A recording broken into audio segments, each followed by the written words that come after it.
Harmon Bera. Yaran Dayak. Star on the Star. ताड़ियां की गूंज एक बार फिर।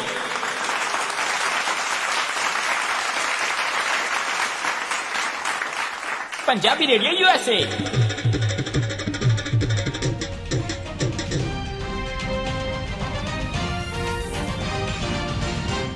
पंजाबी रेडियो यूएसए सुन रहे सारे ही मानयोग ਅਤੇ ਸਤਿਕਾਰਤ ਸਰੋਤਿਆਂ ਨੂੰ ਬਹੁਤ ਹੀ ਪਿਆਰ ਸਤਿਕਾਰ ਸਹਿਤ ਦੋਨੋਂ ਜੋੜ ਕੇ ਨਿੱਘੀ ਜਿਹੀ ਸਤਿ ਸ੍ਰੀ ਅਕਾਲ ਸਭ ਨੂੰ ਜੀ ਆਖਦੇ ਹਾਂ। ਸੋ ਪ੍ਰੋਗਰਾਮ ਖਬਰ ਤੇ ਨਜ਼ਰ ਲੈ ਕੇ ਹਾਜ਼ਰ ਹੋ ਚੁੱਕੇ ਹਾਂ। ਮੇਰੇ ਨਾਲ ਪ੍ਰੋਗਰਾਮ ਖਬਰ ਤੇ ਨਜ਼ਰ ਦੇ ਵਿੱਚ ਇਸ ਟਾਈਮ ਜੁੜ ਚੁੱਕੇ ਨੇ ਮਿੰਟੂ ਗੁਰੂ ਸਰੀਆ ਜੀ ਮਲੋਟ ਸਟੂਡੀਓਜ਼ ਤੋਂ। ਮਿੰਟੂ ਜੀ ਨਿੱਘੀ ਜੀ ਆਇਆਂ ਨੂੰ ਪਿਆਰ ਭਰੀ ਸਤਿ ਸ੍ਰੀ ਅਕਾਲ ਜੀ। ਜੀ ਸ਼ੁਕਰੀਆ ਜੀ, ਸਾਰਿਆਂ ਨੂੰ ਸਤਿ ਸ਼੍ਰੀ ਅਕਾਲ।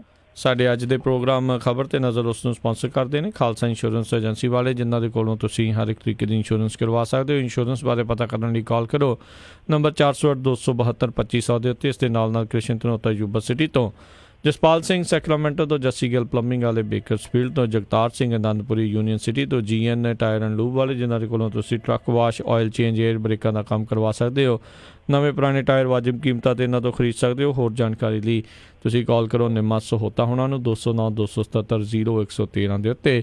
ਇਸ ਦੇ ਨਾਲ Chicago pizza with the twist ਵਾਲੇ, ਜਿੱਥੇ ਤੁਸੀਂ ਹਰ ਤਰ੍ਹਾਂ ਦੇ veg, non veg, Indian style ਦੇ ਪੀਜ਼ੇ ਤੁਸੀਂ ਆਰਡਰ ਕਰ ਸਕਦੇ ਹੋ। ਵੱਖ-ਵੱਖ ਲੋਕੇਸ਼ਨਸ ਇਹਨਾਂ ਦੀਆਂ ਹੈਗੀਆਂ। ਉਸ ਦੇ ਬਾਰੇ ਹੋਰ ਜਾਣਕਾਰੀ ਲਈ, ਪੀਜ਼ਾ ਆਰਡਰ ਕਰਨ ਲਈ ਵਿਜ਼ਿਟ ਕਰੋ ਵੈਬਸਾਈਟ www.chicagopizzatwist.com ਦੇ ਉੱਤੇ। 10% ਡਿਸਕਾਊਂਟ ਲੈਣ ਦੇ ਲਈ ਕੂਪਨ ਕੋਡ 1313 ਇਸਤੇਮਾਲ ਕਰੋ। ਅਤੇ ਇਸ ਦੇ ਨਾਲ ਕੰਗ ਟਰਾਂਸਪੋਰਟੇਸ਼ਨ ਵਾਲੇ, ਜਿਨ੍ਹਾਂ ਦੇ ਨੂੰ ਇਸ ਟਾਈਮ ਟਰੱਕ ਡਰਾਈਵਰਸ ਦੀ ਜਿਹੜੀ ਜ਼ਰੂਰਤ ਆ, 60 ਸੈਂਟ ਪਰ ਮਾਈਲ ਟਰੱਕ ਡਰਾਈਵਰਸ ਨੂੰ ਮਿਲਣਗੇ। ਹੋਰ ਜਾਣਕਾਰੀ ਲਈ ਕਾਲ ਸਨੀ ਕੰਗ 530-301-99-29 ਦੇ ਉੱਤੇ।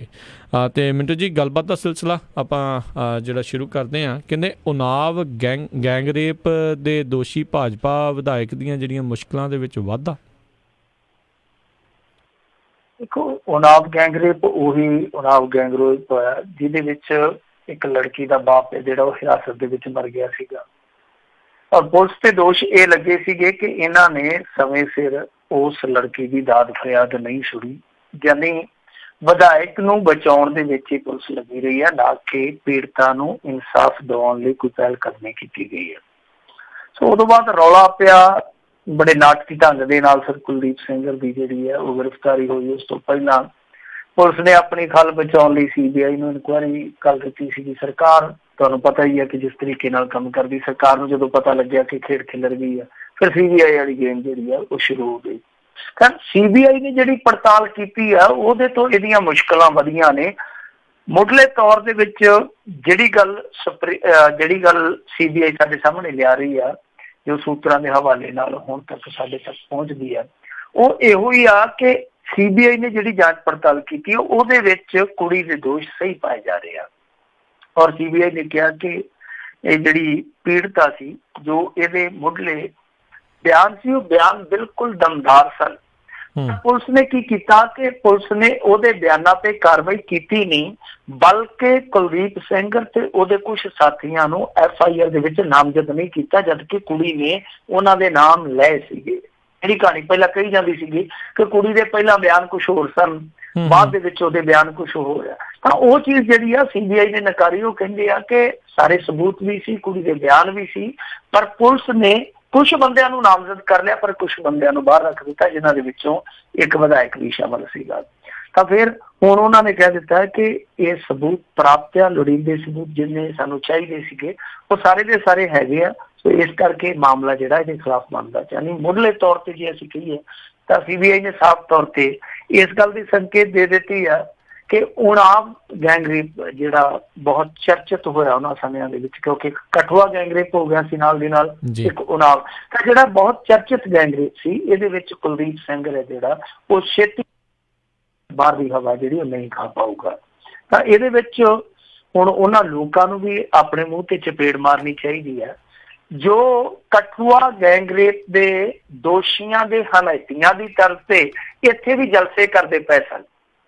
ਜਿਵੇਂ ਕਠੂਆ ਗੈਂਗਰੇਪ ਦੇ ਦੋਸ਼ੀਆਂ ਦੇ ਹੱਕ ਦੇ ਵਿੱਚ ਉੱਥੇ ਜਲਸੇ ਕੀਤੇ ਗਏ, UP ਦੇ ਵਿੱਚ ਵੀ ਰੈਲੀਆਂ ਕੱਢੀਆਂ ਗਈਆਂ, ਜਲੂਸ ਕੱਢੇ ਗਏ ਸਨ ਕਿ ਕੁਲਦੀਪ ਸਿੰਘ ਜਿੰਦਾਬਾਦ, ਕੁਲਦੀਪ ਸਿੰਘ ਨਾਲ ਨਿਆਂ ਕਰੋ।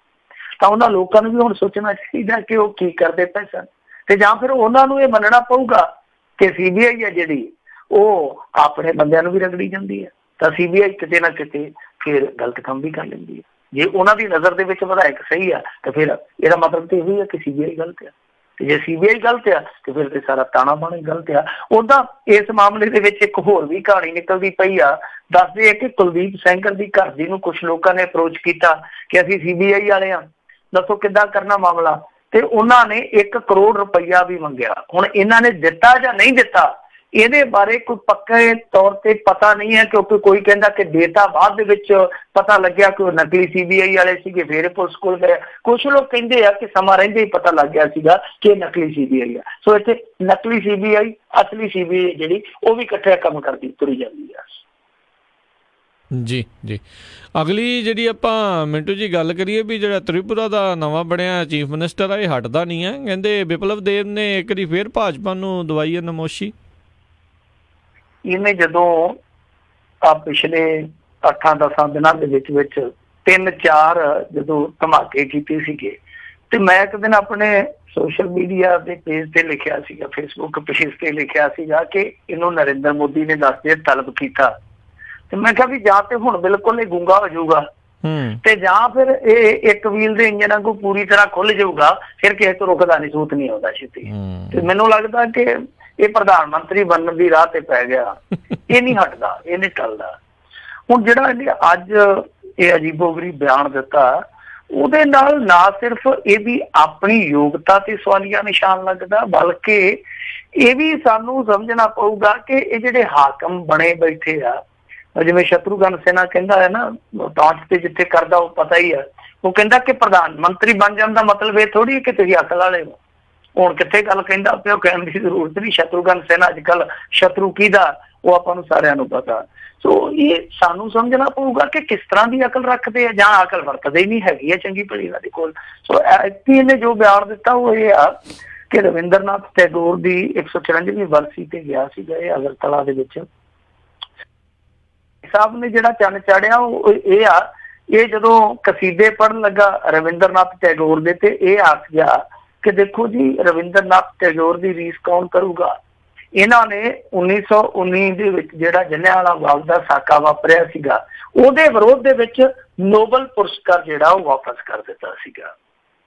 ਤੇ ਬਾਅਦ ਦੇ ਵਿੱਚ ਇਹਦੀ ਇਸ ਗੱਲੋਂ ਬੜੀ ਫੈਸੀਤ ਹੋਈ, ਬਹੁਤ ਜ਼ਿਆਦਾ ਇਹਦੀ ਖਿੱਲੀ ਉੱਡੀ ਕਿ 1919 ਦੇ ਜਲਿਆਂਵਾਲੇ ਬਾਗ ਦੇ ਸਾਕੇ ਦੇ ਵਿਰੋਧ ਦੇ ਵਿੱਚ ਨੋਬਲ ਪੁਰਸਕਾਰ ਵਾਪਸ ਨਹੀਂ ਸੀਗਾ ਕੀਤਾ ਗਿਆ, ਬਲਕਿ ਜਿਹੜੀ ਨਾਈਟਹੁੱਡ ਦੀ ਉਪਾਧੀ ਦਿੱਤੀ ਗਈ ਸੀ ਟੈਗੋਰ ਨੂੰ, ਨਾਈਟਹੁੱਡ ਦੀ ਉਪਾਧੀ ਉਹਨੇ ਵਾਪਸ ਕੀਤੀ ਸੀਗੀ, ਨਾ ਕਿ ਨੋਬਲ ਪੁਰਸਕਾਰ। ਜਦ ਨੋਬਲ ਪੁਰਸਕਾਰ ਜਿਹੜਾ ਉਹ ਮੇਰੇ ਖਿਆਲ ਦੇ ਨਾਲ 1913 ਚ ਮਿਲਿਆ ਸੀਗਾ ਉਹਨੂੰ। ਸੋ ਇਹ ਜਿਹੜਾ ਇਤਿਹਾਸ ਦੇ ਨਾਲ ਵੈਰ ਕੱਢਦੇ ਪਏ ਆ ਉਹਦਾ ਬਹੁਤ ਮੌਜੂਦ ਦਾ ਪਿਆ। ਅੱਜ ਪ੍ਰਧਾਨ ਮੰਤਰੀ ਨਰਿੰਦਰ ਮੋਦੀ ਕੱਲ ਉੱਥੇ ਅਖੀਰਲੇ ਦਿਨ ਜਦੋਂ ਚੋਣ ਕੰਪੇਨ ਦੇ ਵਿੱਚ ਸੀ ਕਰਨਾਟਕ ਤੇ, ਉੱਥੇ ਲੋੜਾ ਮਾਰਿਆ। ਉੱਥੇ ਸਾਹਮਣੇ ਬੈਠੇ ਜਿੰਨੇ ਵੀ ਸਰੀਰ ਸੀ ਉਹਨਾਂ ਨੂੰ ਫੇਰ ਸਵਾਲ ਕਰ ਦਿੱਤਾ, ਜਿਵੇਂ ਕਹਿੰਦਾ ਨਹੀਂ ਹੁੰਦਾ ਕਿ ਚਾਹੀਏ ਜਾਂ ਨਹੀਂ ਚਾਹੀਏ, ਹੈ ਕਿ ਨਹੀਂ ਹੈ, ਉਹ ਪੁੱਛਦਾ ਤੇ ਅੱਗੋਂ ਜਵਾਬ ਆਉਂਦਾ। ਤੇ ਓਦਾਂ ਹੀ ਕੱਲ ਪੁੱਛ ਲਿਆ, ਕਹਿੰਦਾ ਕਿ ਭਾਈ ਔਰ ਬਹਿਨੋ ਦੱਸੋ, ਜਦੋਂ ਸੁਖਦੇਵ ਜੀ, ਰਾਜਗੁਰੂ ਜੀ ਇਹ ਸਾਰੇ ਉੱਥੇ ਅੰਦਰ ਸਨ, ਕੇਸ਼ਵਰ ਦੱਤ ਜੀ ਇਹ ਸਾਰੇ ਅੰਦਰ ਸੀਗੇ, ਤਾਂ ਕੀ ਕੋਈ ਇਹਨਾਂ ਨੂੰ ਕਾਂਗਰਸੀ ਲੀਡਰ ਮਿਲਣ ਗਿਆ ਸੀ ਜਾਂ ਨਹੀਂ ਗਿਆ? ਤੇ ਸਾਰੇ ਉਹ ਜਿਵੇਂ ਮੋਦੀ ਦੇ ਬਗਰ ਲੱਗ ਕੇ ਉਹ ਪਤਾ ਨਹੀਂ, ਜਾਂ ਤੇ ਸਾਰੇ ਉਹੋ ਜਿਹੇ ਸੀਗੇ ਤੇ ਜਾਂ ਕੋਈ ਇੱਕ ਅੱਧਾ ਬੋਲਿਆ ਹੋਊਗਾ, ਦੂਜੇ ਸਾਰਿਆਂ ਦੀ ਆਵਾਜ਼ ਥੱਲੇ ਉਹਦੀ ਆਵਾਜ਼ ਦੱਬ ਗਈ, ਉਹ ਅੱਗੋਂ ਵੀ ਉਹੋ ਜਿਹੀ ਆਵਾਜ਼ ਆਈ।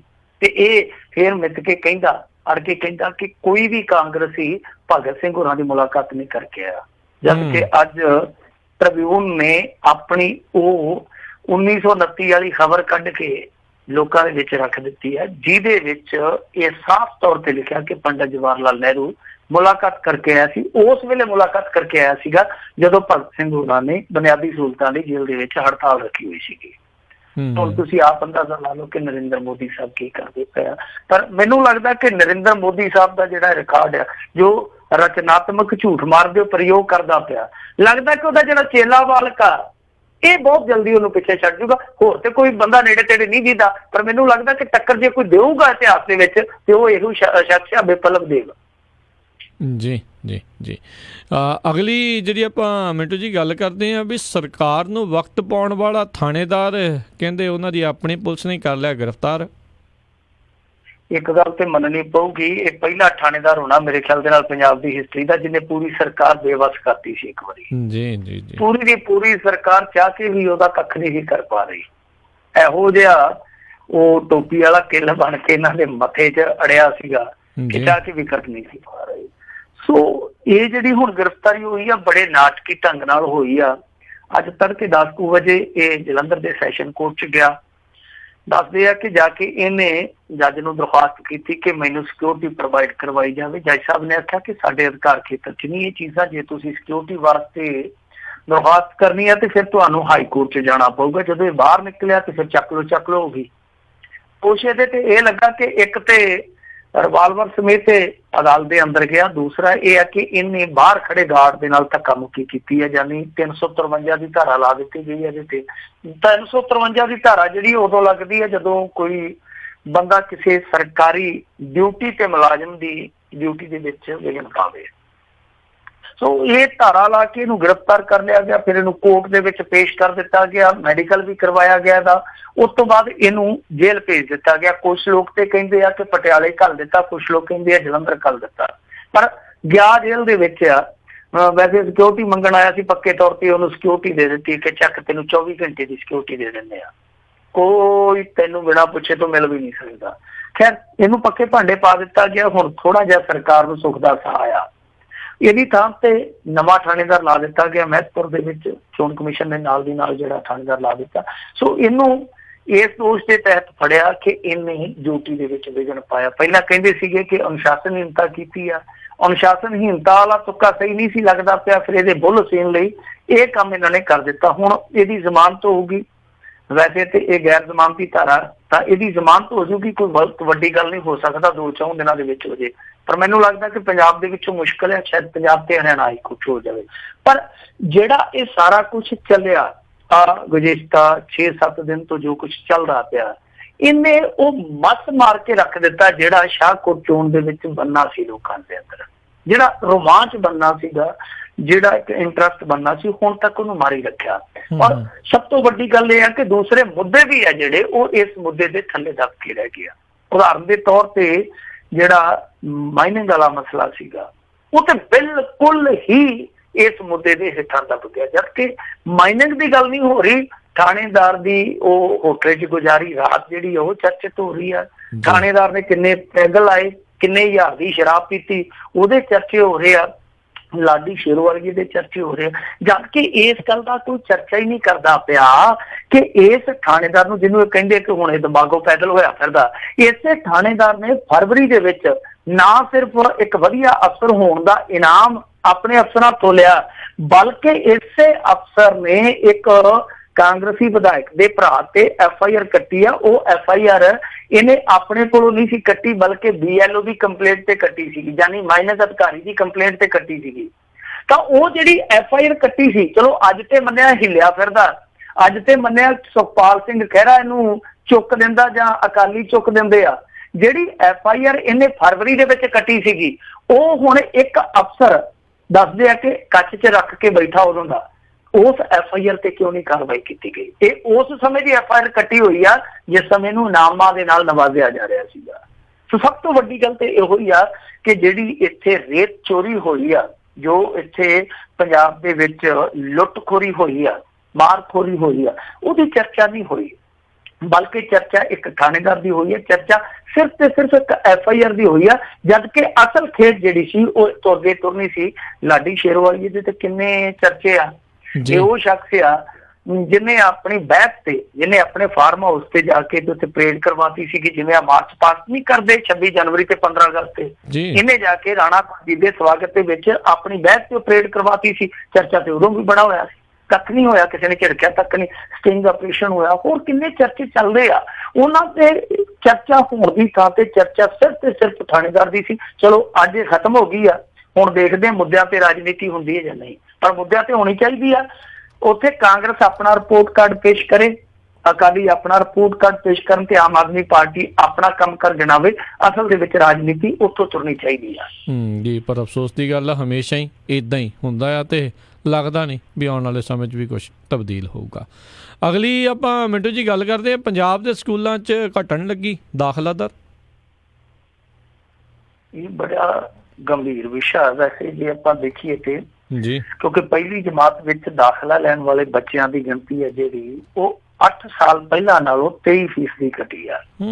ਇਹ ਅੱਜ ਉਹਨੇ ਜਿਹੜੀ ਸਟੋਰੀ ਲਾਈ ਆ, ਇਸ ਸਟੋਰੀ ਨੂੰ ਜੇ ਆਪਾਂ ਪੜ੍ਹੀਏ ਕਈ ਚੀਜ਼ਾਂ ਜਿਹੜੀਆਂ ਉਹ ਨਿਖਰ ਕੇ ਸਾਡੇ ਸਾਹਮਣੇ ਆਉਂਦੀਆਂ। ਇੱਕ ਤੇ ਇਹੋ ਹੀ ਆ ਕਿ 2017-18 ਦੇ ਵਿੱਚ ਜਿੰਨੇ ਬੱਚਿਆਂ ਦਾ ਦਾਖਲਾ ਉਹ ਮੇਰੇ ਖਿਆਲ ਦੇ ਨਾਲ 4,63,596 ਬਣਦਾ, ਜਦਕਿ 2010-11 ਤੱਕ 8 ਸਾਲ ਪਹਿਲਾਂ ਯਾਨੀ ਇਹ ਡਾਟਾ ਜਿਹੜਾ ਸੀਗਾ ਉਹ ਸੀਗਾ ਲਗਭਗ 6 ਲੱਖ। ਸੋ ਗਿਣਤੀ ਜਿਹੜੀ ਉਹ ਬੱਚਿਆਂ ਦੀ ਲਗਾਤਾਰ ਘਟੀ ਹੈ। ਵੈਸੇ ਇਹਨਾਂ ਨੇ ਕਾਫੀ ਫਿਗਰ ਆਊਟ ਕੀਤੇ, ਬੜਾ ਵਧੀਆ ਕੰਮ ਕੀਤਾ। ਪੱਤਰਕਾਰ ਜਿਹੜੇ ਤਰਲੋਚਨ ਸਿੰਘ ਜੀ ਬੜੇ ਸੀਨੀਅਰ ਜਰਨਲਿਸਟ ਆ, ਬੜਾ ਵਧੀਆ ਕੰਮ ਕੀਤਾ ਨੇ। ਉਹਨਾਂ ਨੇ +2 ਦੇ ਅੱਡ ਅੰਕੜੇ ਕੱਢੇ ਆ, 8ਵੀਂ ਤੱਕ ਦੇ ਅੱਡ ਅੰਕੜੇ ਕੱਢੇ ਆ। ਪਰ ਜੇ ਆਪਾਂ ਕੁੱਲ ਮਿਲਾ ਕੇ ਦੇਖੀਏ, ਜਿਹੜੇ ਸਕੂਲ ਨਿੱਜੀ ਦੀ ਸਕੂਲ ਵਿੱਚ ਲਾ ਲਈਏ, ਜਿਹੜੇ ਸਰਕਾਰੀ ਸਕੂਲ ਉਹ ਤੇ ਹੈ ਨਹੀਂ ਹੈ, ਤਾਂ ਇਹਨਾਂ ਦੋਹਾਂ ਹੀ ਸਕੂਲਾਂ ਦੇ ਵਿੱਚ ਪਹਿਲੀ ਚ ਬੱਚੇ ਦਾਖਲ ਹੋਣ ਵਾਲੇ ਉਹ ਬਹੁਤ ਵੱਡੇ ਪੱਧਰ ਤੇ ਘਟੇ, ਯਾਨੀ ਲਗਭਗ ਚੌਥਾ ਹਿੱਸਾ ਘਟ ਗਿਆ 8 ਸਾਲਾਂ ਦੇ ਵਿੱਚ। ਤਾਂ ਇਹਦਾ ਮਤਲਬ ਇਹ ਆ ਕਿ ਬੱਚੇ ਆ ਹੀ ਨਹੀਂ ਰਹੇ।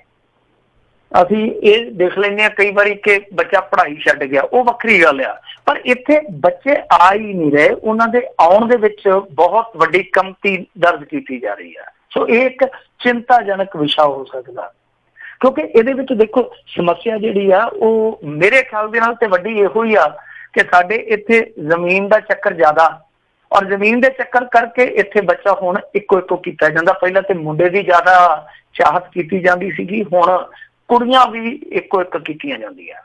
ਸੋ ਸਾਡੀ ਜਿਹੜੀ ਜੰਮਣ ਦਰ ਹੈ, ਜਿਹਨੂੰ ਆਪਾਂ ਜਨਮ ਦਰ ਕਹਿ ਦਿੰਦੇ ਹਾਂ, ਉਹ ਬਹੁਤ ਹੀ ਜ਼ਿਆਦਾ ਥੱਲੇ ਚਲੇ ਗਈ ਆ। ਮੇਰੇ ਖਿਆਲ ਦੇ ਨਾਲ 1.7 ਆ, ਜਿਹੜੀ ਪੂਰੇ ਵਰਲਡ ਦੇ ਵਿੱਚ ਜੇ ਅਸੀਂ ਚੱਕ ਕੇ ਦੇਖੀਏ ਤਾਂ ਉਹ ਬਹੁਤ ਥੋੜੀ ਜੰਮਣ ਦਰ ਦੇ ਵਿੱਚ ਗਿਣੀ ਜਾਂਦੀ ਹੈ। ਕੁਝ ਸੂਬੇ ਆ ਜਿੱਦਾਂ ਕੇਰਲ ਆ ਜਾਂ ਤਾਮਿਲਨਾਡੂ ਆ, ਉਹਨਾਂ ਦੇ ਵਿੱਚ ਸਾਡਾ ਸ਼ੁਮਾਰ ਹੈ, ਪਰ ਸਾਡੀ ਸਭ ਤੋਂ ਬੈਸਟ ਆ ਜੇ ਆਪਾਂ ਗਿਣੀਏ ਕਿ ਸਭ ਤੋਂ ਚੰਗੀ ਜੰਮਣ ਦਰ, ਪਰ ਇਹਨੂੰ ਬਹੁਤ ਘੱਟ ਗਿਣਿਆ ਜਾਂਦਾ। ਜੇ ਆਪਾਂ ਸੰਸਾਰਕ ਪੱਧਰ ਤੇ ਵੇਖਣਾ ਹੋਵੇ, ਜਿਹੜੀ ਨਾਰਮਲ ਰੇਸ਼ੋ ਆ ਉਹ 2.2 ਗਿਣੀ ਜਾਂਦੀ ਹੈ, 2 ਬੱਚੇ ਗਿਣੇ ਜਾਂਦੇ ਆ, ਪਰ ਸਾਡੀ 2.2 ਜਿਹੜੀ ਨਾਰਮਲ ਆ ਉਹਦੇ ਤੋਂ ਕਿੰਨੀ ਘੱਟ ਆ, 1.7% ਤੇ ਆ। ਤਾਂ ਮੇਰੇ ਖਿਆਲ ਦੇ ਨਾਲ ਵੱਡੀ ਦਿੱਕਤ ਇਹ ਆ। ਔਰ ਦੂਸਰੀ ਚੀਜ਼ ਇਹ ਆ ਕਿ ਪ੍ਰਵਾਸ ਬਹੁਤ ਜ਼ਿਆਦਾ। ਹੁਣ ਤੁਹਾਨੂੰ ਪਤਾ ਹੈ ਕਿ ਹਿਜਰਤ ਕਿੱਡੇ ਵੱਡੇ ਪੱਧਰ ਤੇ ਹੋ ਰਹੀ ਹੈ, ਪ੍ਰਵਾਸ ਬਹੁਤ ਜ਼ਿਆਦਾ ਬਾਹਰ ਕੀਤਾ ਜਾ ਰਿਹਾ ਹੈ। ਹੁਣ ਜਿਹੜੇ ਬੱਚੇ ਜਵਾਨ ਹੁੰਦੇ ਆ ਉਹ ਚਲੇ ਜਾਂਦੇ ਆ ਬਾਹਰ, ਉੱਥੇ ਜਾ ਕੇ ਵਿਆਹ ਕਰਵਾ ਲੈਂਦੇ ਆ। ਜਿਹੜੇ ਉਹਨਾਂ ਦੇ ਨਿਊ ਬੋਰਨ ਬੇਬੀ ਆ ਉਹ ਫਿਰ ਉੱਥੇ ਹੀ ਪਲਦੇ, ਉੱਥੇ ਹੋਗਾ ਸੈਟਲਡ ਹੋ ਜਾਂਦੇ ਆ। ਤਾਂ ਇਹ ਚਿੰਤਾਜਨਕ ਗੱਲ ਆ ਸਾਡੇ ਪੰਜਾਬ ਲਈ। ਇਹ ਕੋਈ ਇਕੱਲੀ ਖਬਰ ਨਹੀਂ ਹੈ, ਇਹ ਸਾਡੀਆਂ ਆਉਣ ਵਾਲੀਆਂ ਪੀੜ੍ਹੀਆਂ ਦਾ ਸਵਾਲ ਹੈ, ਸਾਡੇ ਭਵਿੱਖ ਦਾ ਸਵਾਲ ਹੈ। ਕਿਉਂਕਿ ਦੇਖੋ ਪੰਜਾਬ ਦਾ ਜੇ ਵਿਕਾਸ ਹੋਣਾ ਤੇ ਬੱਚਿਆਂ ਦੇ ਨਾਲ ਹੀ ਹੋਣਾ ਹੈ ਨਾ। ਜੇ ਬੱਚੇ ਨਹੀਂ ਤਾਂ ਤੁਹਾਡੀ ਪੈਦਾਵਾਰ ਹੈ, ਜਿਹਨੂੰ ਆਪਾਂ ਉਤਪਾਦਨ ਕਹਿ ਦਿੰਦੇ ਆ, ਤਾਂ ਫਿਰ ਤੁਹਾਡਾ ਉਤਪਾਦਨ ਡਿੱਗ ਪਵੇਗਾ। ਸਾਡਾ ਉਤਪਾਦਨ ਤੇ ਪਹਿਲਾਂ ਹੀ ਹਿੱਲਿਆ ਪਿਆ। ਜੇ ਬੱਚਿਆਂ ਦੀ ਗਿਣਤੀ ਇਸ ਤਰ੍ਹਾਂ ਘਟੇਗੀ, ਪੜ੍ਹਨ ਲਿਖਣਗੇ ਨਹੀਂ, ਬੱਚਿਆਂ ਦੀ ਗਿਣਤੀ ਘੱਟ ਹੋਊਗੀ, ਉਤਪਾਦਨ ਸ਼ਕਤੀ ਹੈ ਤੁਹਾਡੀ ਜਿਹੜੀ ਉਹ ਫਿਰ ਥੱਲੇ ਆ ਜਾਣੀ ਹੈ। ਸੋ ਇਹ ਪੰਜਾਬ ਦਾ ਬਹੁਤ ਚਿੰਤਾਜਨਕ ਪਹਿਲੂ। ਹਾਲਾਂਕਿ ਇਹ ਸਟੋਰੀ ਹੈ ਜਿਹੜੀ ਦੂਸਰੀਆਂ ਸਟੋਰੀਆਂ ਵਾਂਗੂ ਚਰਚਿਤ ਨਹੀਂ ਹੁੰਦੀ, ਜਿਵੇਂ ਥਾਣੇਦਾਰ ਦੀ ਸਟੋਰੀ, ਫਲਾਣੇ ਦੀ ਨੰਬਰਦਾਰ ਦੀ ਸਟੋਰੀ, ਫਲਾਣੇ ਅਕਾਲੀ ਦੀ ਸਟੋਰੀ, ਨਵਜੋਤ ਸਿੱਧੂ ਦੇ ਵਿੱਚ ਸਾਹ ਵੱਜ ਗਿਆ, ਦੇਖੋ ਸਾਹ ਹੀ ਬੱਲੇ ਬੱਲੇ ਕਰਾਈ ਫਿਰਦਾ ਅਖਬਾਰਾਂ 'ਚ। ਏਦਾਂ ਦੀ ਸਟੋਰੀ ਹੈ ਜਿਹੜੀ ਉਹ ਦੂਸਰੀਆਂ ਮਸਾਲੇਦਾਰ ਖਬਰਾਂ ਲੱਭ ਜਾਂਦੀ ਹੈ, ਪਰ ਬਹੁਤ ਚਿੰਤਾਜਨਕ ਸਟੋਰੀ ਹੈ ਇਹ। ਜੀ ਜੀ ਜੀ ਜੀ ਅਗਲੀ ਜਿਹੜੀ ਆਪਾਂ ਮਿੰਟੂ ਜੀ ਗੱਲ ਕਰਦੇ ਵੀ ਰਾਜਾ ਵੜਿੰਗ ਦੀ ਯੂਥ ਕਾਂਗਰਸੀ ਪ੍ਰਧਾਨ ਦੇ ਅਹੁਦੇ ਤੋਂ ਹੋਈ ਛੁੱਟੀ। ਦੇਖੋ ਯੂਥ ਪ੍ਰਧਾਨ ਸਾਹਿਬ ਆ ਜਿਹੜੇ, ਉਹ ਤੇ ਮਹੀਨਾ ਪਹਿਲਾਂ ਹੀ ਗੱਡੀਆਂ ਲੱਥ ਗਏ ਸਨ, ਪਰ ਜਿਵੇਂ ਕਹਿੰਦੇ ਆ ਨਾ ਕਿ ਪਰਦੇ ਹੇਠ ਖੀਰ ਰਿੱਝੀ ਗਈ ਤਾਂ ਖੀਰ ਹੁਣ ਢੱਕਣ ਚੁੱਕਿਆ ਗਿਆ। 1 ਮਹੀਨਾ ਪਹਿਲਾਂ ਹੀ ਖਬਰ ਆ ਗਈ ਸੀਗੀ, ਜਦੋਂ ਇਹ ਕੈਬਨਿਟ ਦਾ ਵਿਸਤਾਰ ਕਰਨਾ ਲੋਚਦੇ ਪਏ ਸਨ ਤੇ ਚਰਚਾ ਚੱਲਦਾ ਪਿਆ ਸੀਗਾ ਕਿ ਰਾਜਾ ਵੜਿੰਗ ਜਿਹੜਾ ਕੈਬਨਿਟ ਦੇ ਵਿੱਚ ਸ਼ਾਮਲ ਹੋ ਜਾਣਾ। ਇੱਥੇ ਗਿੱਦੜਵਾ ਦੇ ਵਿੱਚ ਕੁਛ ਕਾਲਿਆਂ ਨੇ ਲੱਡੂ ਲੁੱਡੂ ਵੀ ਵੰਡ ਦਿੱਤੇ ਸੀ, ਕਈਆਂ ਨੇ ਤੇ ਅਖਬਾਰਾਂ ਦੇ ਵਿੱਚ ਇਸ਼ਤਿਹਾਰ ਵੀ ਲਵਾ ਦਿੱਤੇ ਸਨ, ਪਰ ਉਹ ਆਂਦੇ ਹੁੰਦੇ ਕਿ ਨਾਤੀ ਧੋਤੀ ਰਹਿ ਗਈ, ਨੱਕ ਤੇ ਮੱਖੀ ਬਹਿ ਗਈ। ਸੋ ਇਹਦੀ ਜਗ੍ਹਾ ਤੇ ਕੇਸ਼ਵ ਚੰਦ ਨੂੰ ਲਾ ਦਿੱਤਾ ਯੂਥ ਪ੍ਰਧਾਨ, ਇਹਦੀ ਛੁੱਟੀ ਕਰ ਦਿੱਤੀ ਗਈ ਆ। ਉਹ ਆਂਦੇ ਹੁੰਦੇ ਨਾ ਕਿ ਦੁਬਦਾ ਮੈਂ ਦੋਨੋਂ ਗਏ, ਨਾ ਮਾਇਆ ਮਿਲੀ ਨਾ ਰਾਮ। ਇਹਨੂੰ ਨਾ ਤੇ ਮੰਤਰੀ ਮੰਡਲ ਚ ਨਾ ਹੀ ਜਿਹੜਾ ਯੂਥ ਪ੍ਰਧਾਨ ਜਿਹੜਾ ਹੁੰਦਾ ਸੀ ਉਹ ਬਰਕਰਾਰ ਰਿਹਾ। ਅਸਲ ਦੇ ਵਿੱਚ ਦੇਖੋ ਰਾਜਾ ਵੜਿੰਗ ਜਿਹੜਾ ਉਹ ਜ਼ਮੀਨੀ ਪੱਧਰ ਤੋਂ ਉੱਠਿਆ ਨੇਤਾ, ਨੌਜਵਾਨ ਨੇਤਾ, ਜਗਮੀਤ ਬਰਾੜ ਦਾ ਇਹ ਚੇਲਾ ਸੀਗਾ। ਤੇ ਵੇਖ ਲਓ ਹੁਣ ਜਗਮੀਤ ਬਰਾੜ ਹੈ ਜਿਹੜਾ, ਉਹ ਸਿਰਫ ਤੇ ਸਿਰਫ ਇੱਕ ਦੋ ਸਟੇਟਮੈਂਟਾਂ ਤੱਕ ਹੀ ਸੀਮਤ ਹੈ, ਮਹੀਨੇ 'ਚ ਇੱਕ ਦੋ ਸਟੇਟਮੈਂਟਾਂ ਹੀ ਆਉਂਦੀਆਂ ਦੀਆਂ। ਇਹ ਕਿੱਥੋਂ ਚੱਲਿਆ ਕਿ ਸਧਾਰਨ ਜਿਹੇ ਪਿੰਡ 'ਚੋਂ ਉੱਠ ਕੇ, ਪਿੰਡਾਂ 'ਚੋਂ ਉੱਠ ਕੇ ਦਿੱਲੀ ਤੱਕ ਪਹੁੰਚ ਗਿਆ। ਪਰ ਹੋਇਆ ਕੀ ਆ ਕਿ ਪਿਛਲੇ ਕੁਝ ਸਮੇਂ 'ਚ ਆਫ ਦੀ ਰਿਕਾਰਡ ਗੱਲਾਂ ਨੇ, ਜੇ ਤੁਸੀਂ ਔਨ ਦੀ ਰਿਕਾਰਡ ਦੇਖੋਗੇ ਤੇ ਇਹੋ ਜਿਹੀਆਂ ਚੀਜ਼ਾਂ ਤੁਹਾਨੂੰ ਨਹੀਂ ਮਿਲਣਗੀਆਂ, ਪਰ ਆਫ ਦੀ ਰਿਕਾਰਡ ਚਰਚੇ ਇਹੋ ਹੀ ਆ ਕਿ ਗੁਜਰਾਤ ਚੋਣਾਂ 'ਚ ਕੁਝ ਇਹੋ ਜਿਹਾ ਜ਼ਰੂਰ ਵਾਪਰਿਆ ਸੀਗਾ ਜਿਹੜਾ ਰਾਜਾ ਵੜਿੰਗ ਦੇ ਉਲਟ ਗਿਆ। ਸ਼ਿਕਾਇਤਾਂ ਇਹੋ ਜਿਹੀਆਂ ਆਈਆਂ ਕਿਉਂਕਿ ਜਿੰਨੀਆਂ ਰਾਜਸੀ ਤਨਜ਼ੀਮਾਂ ਇਹਨਾਂ ਦੇ ਵਿੱਚੋਂ ਵੀ ਖੁਫੀਆ ਰਿਪੋਰਟਾਂ ਜਿਹੜੀਆਂ ਉਹ ਉੱਤੇ ਤੱਕ ਪਹੁੰਚਦੀਆਂ, ਤਾਂ ਜਿਹੜੀਆਂ ਖੁਫੀਆ ਰਿਪੋਰਟਾਂ ਸੀਗੀਆਂ ਉਹਨਾਂ ਦੇ ਵਿੱਚ ਇਹਦੀ ਟੀਮ ਤੇ ਕਈ ਕਿਸਮ ਦੇ ਐਲੀਗੇਸ਼ਨ ਲੱਗੇ ਆ। ਕੋਈ ਤੇ ਚਰਚਾ ਇਹ ਕਰਦਾ ਕਿ ਕੁਝ ਮਾਮਲਿਆਂ 'ਚ ਇਹਨਾਂ ਨੇ ਸੀਟਾਂ ਦਾ ਲਾਲਚ ਦਿੱਤਾ ਸੀਗਾ ਕਿ ਤੁਹਾਨੂੰ ਸੀਟਾਂ ਅਸੀਂ ਦਿਵਾਵਾਂਗੇ, ਪਰ ਐਨ ਮੌਕੇ ਤੇ ਉਹ ਚੀਜ਼ ਫਿੱਟ ਨਹੀਂ ਬੈਠੀ ਤੇ ਉਹ ਜਿਹੜੇ ਬੰਦੇ ਜਿਨ੍ਹਾਂ ਨੂੰ ਲਾਰੇ ਲਾਏ ਗਏ ਸੀਗੇ ਉਹ ਬੰਦੇ ਫਿਰ ਐਂਟੀ ਪਾਰਟੀ ਗਤੀਵਿਧੀ ਕਰ ਗਏ, ਜਿਹਦਾ ਨੁਕਸਾਨ ਹੋਇਆ। ਇੱਕ ਚੀਜ਼ ਇਹ ਆ। ਦੂਸਰੀ ਇਹ ਆ ਕਿ ਕੁਝ ਬੰਦਿਆਂ ਨਾਲ ਇਹਦੀ ਟੀਮ ਦੀ ਜਿਹੜੀ ਖਟਪਟ ਹੋਈ ਆ।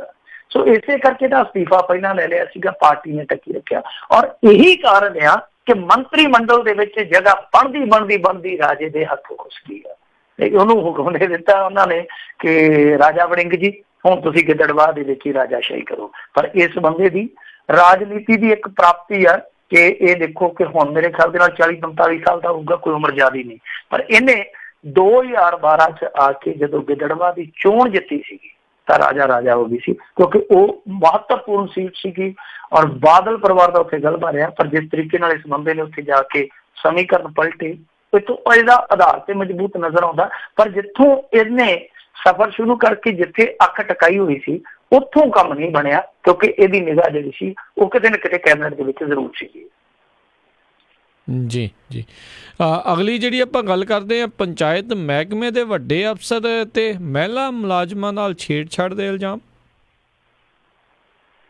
ਇਹ ਮਾਮਲਾ ਜਿਹੜਾ ਸਾਹਮਣੇ ਆਇਆ ਇਹਦੇ ਵਿੱਚ ਹੁਣ ਕਾਰਵਾਈ ਤੇ ਇਹਨਾਂ ਨੇ ਕਰ ਦਿੱਤੀ ਆ। ਜਤਿੰਦਰ ਬਰਾੜ ਨਾਂ ਦਾ ਜਿਹੜਾ ਅਧਿਕਾਰੀ ਜਿਹਦੇ ਤੇ ਦੋਸ਼ ਲੱਗੇ ਆ ਉਹਦਾ ਤਬਾਦਲਾ ਤੇ ਕਰ ਦਿੱਤਾ।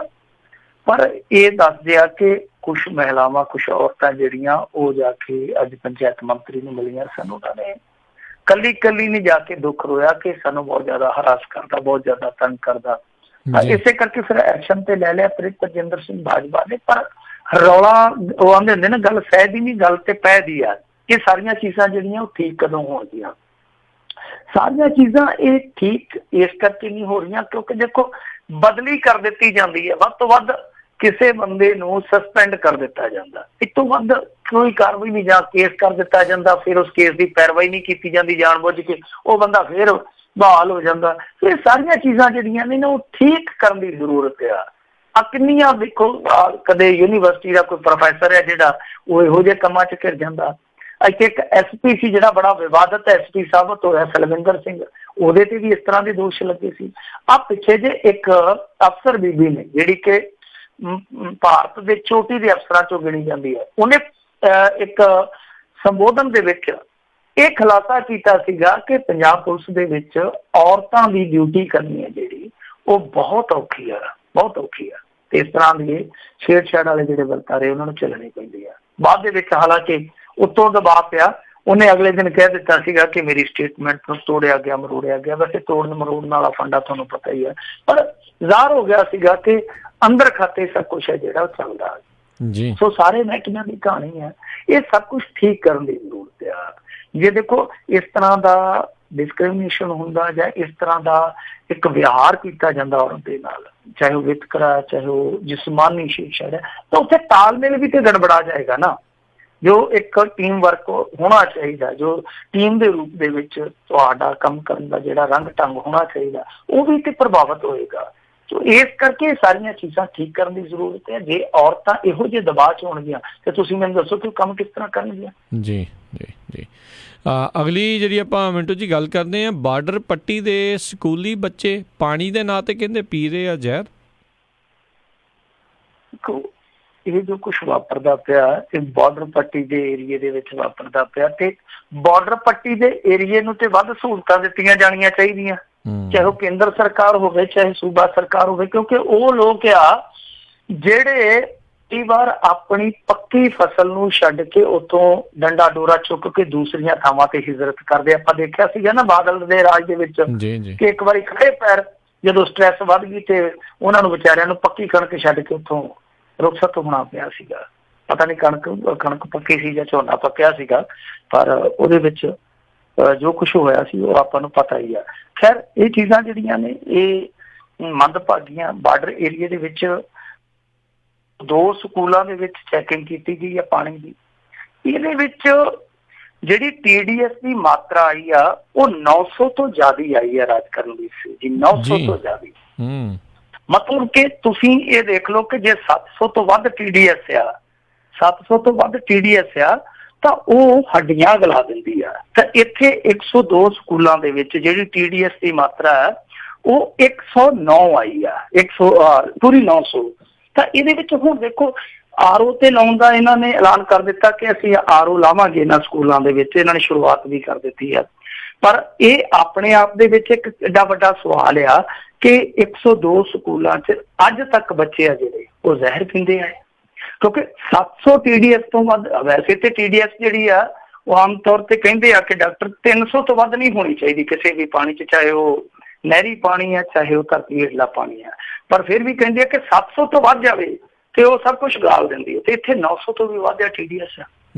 ਇਹਦਾ ਮਤਲਬ ਆ ਕਿ ਬਹੁਤ ਕੁਛ ਕਰਨ ਦੀ ਜ਼ਰੂਰਤ ਆ। ਪਰ ਇਹ ਕੀ ਕਰਦੇ ਪਏ ਆ, ਇਹ ਫਲਾਣੇ ਨੂੰ ਕਾਰਾਂ ਦੇਤੀਆਂ, ਧਮਕਾਣੇ ਨੂੰ ਕਾਰਾਂ ਦੇਤੀਆਂ, ਇਹੋ ਜਿਹੀਆਂ ਖਬਰਾਂ ਨਿਕਲਦੀਆਂ ਇਹਨਾਂ ਦੀਆਂ। ਕਦੀ ਉਧਰ ਨੂੰ ਯਾਤਰਾ ਤੇ ਨਿਕਲ ਗਏ, ਕਦੀ ਉਧਰ ਨੂੰ ਚੋਣ ਨੂੰ ਲੜਨ ਨੂੰ ਤੁਰ ਪਏ। ਇਹੋ ਜਿਹੇ ਸੁਧਾਰ ਕਰਨ ਦੀ ਜ਼ਰੂਰਤ ਆ। ਬਾਰਡਰ ਪੱਟੀ ਦੇ ਸਕੂਲਾਂ ਦੀ ਕਹਾਣੀ ਤੇ ਇਹੋ ਜਿਹੀ ਆ ਕਿ ਇਸੇ ਜ਼ਿਲ੍ਹੇ ਚੋਂ, ਫਿਰੋਜ਼ਪੁਰ ਜ਼ਿਲ੍ਹੇ ਚੋਂ ਇੱਕ ਖਬਰ ਆਈ ਆ ਕਿ ਇਹਨਾਂ ਦੇ ਦਰਜਨਾਂ ਸਕੂਲ ਇਸ ਤਰ੍ਹਾਂ ਦੇ ਆ ਜਿੱਥੇ ਇੱਕ ਟੀਚਰ ਆ, ਔਰ ਇੱਕ ਸਕੂਲ ਤੇ ਕਰਮਾਂ ਵਾਲਾ ਇਸ ਤਰ੍ਹਾਂ ਦਾ ਜਿੱਥੇ ਟੀਚਰ ਹੈ ਹੀ ਨਹੀਂ। ਬੱਚੇ ਸਵੇਰੇ ਜਾਂਦੇ ਆ, ਘੰਟੀ ਮਾਰ ਕੇ ਸਕੂਲ ਲਾ ਲੈਂਦੇ ਆ, ਤੇ ਬੱਚੇ ਆਪ ਹੀ ਜਦੋਂ ਭੁੱਖ ਜੀ ਲੱਗਦੀ ਆ ਤੇ ਸਲਾਹ ਕਰਕੇ ਘੰਟੀ ਮਾਰ ਕੇ ਛੁੱਟੀ ਕਰਕੇ ਕਹਿੰਦੇ ਆ ਬੋਲੇ ਸੋ ਨੇ ਘਰ ਨੂੰ ਚਲੀਏ।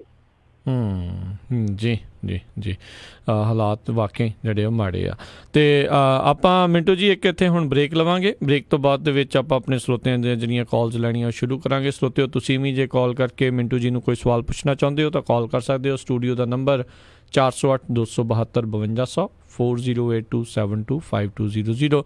ਆਪਾਂ ਚੰਦ ਹੀ ਪਲਾਂ ਦੇ ਵਿੱਚ ਕੁਛ ਮਿੰਟਾਂ ਦੇ ਵਿੱਚ ਫਿਰ ਵਾਪਸ ਹਾਜ਼ਰ ਹੁੰਦੇ ਹਾਂ। ਪ੍ਰੋਗਰਾਮ ਖਬਰ ਤੇ ਨਜ਼ਰ ਇੱਦਾਂ ਹੀ ਚੱਲਦਾ ਰਹੇਗਾ। ਮਿੰਟੂ ਜੀ ਨੂੰ ਸਵਾਲ ਪੁੱਛਣ ਦੇ ਲਈ ਫੋਨ ਨੰਬਰ 408 272 5200 ਦੇ ਉੱਤੇ ਕਾਲ ਕਰ ਸਕਦੇ ਹੋ। ਮਿਲਦੇ ਹਾਂ ਇੱਕ ਬ੍ਰੇਕ ਤੋਂ ਬਾਅਦ 'ਚ।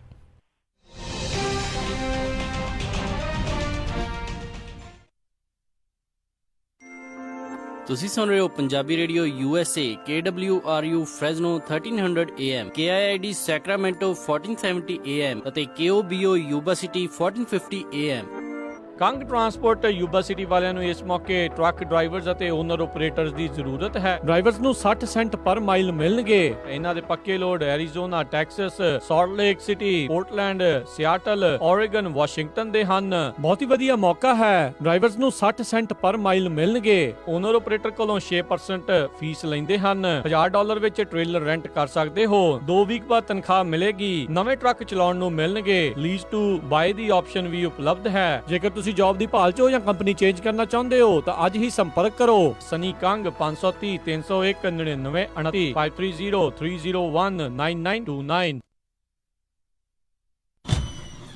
ਉਹ ਕਿੱਥੇ ਰਹਿ ਗਏ ਸੀ ਤੁਸੀਂ? ਮੈਂ ਕਾਦਾ ਉਡੀਕੀ ਜਾਣਾ ਤੁਹਾਨੂੰ। ਆ ਲਓ ਸਾਰਾ ਸਮਾਨ। ਇਹ ਇੰਨਾ ਸਾਰਾ ਸਮਾਨ? ਹੋਰ ਕੀ, ਹੁਣ ਮੈਂ ਸਾਰੀਆਂ ਕੁੜਤੀਆਂ ਵੀ ਲੈ ਆਈਆਂ, ਤੁਹਾਡੀਆਂ ਪੱਗਾਂ ਵੀ ਆ ਗਈਆਂ, ਮੁੰਡੇ ਦੀ ਸ਼ੇਰਵਾਨੀ ਵੀ ਲੈ ਆਈਆਂ ਤੇ ਰੁਮਾਲਾ ਸਾਹਿਬ ਵੀ ਲੈ ਆਈਆਂ।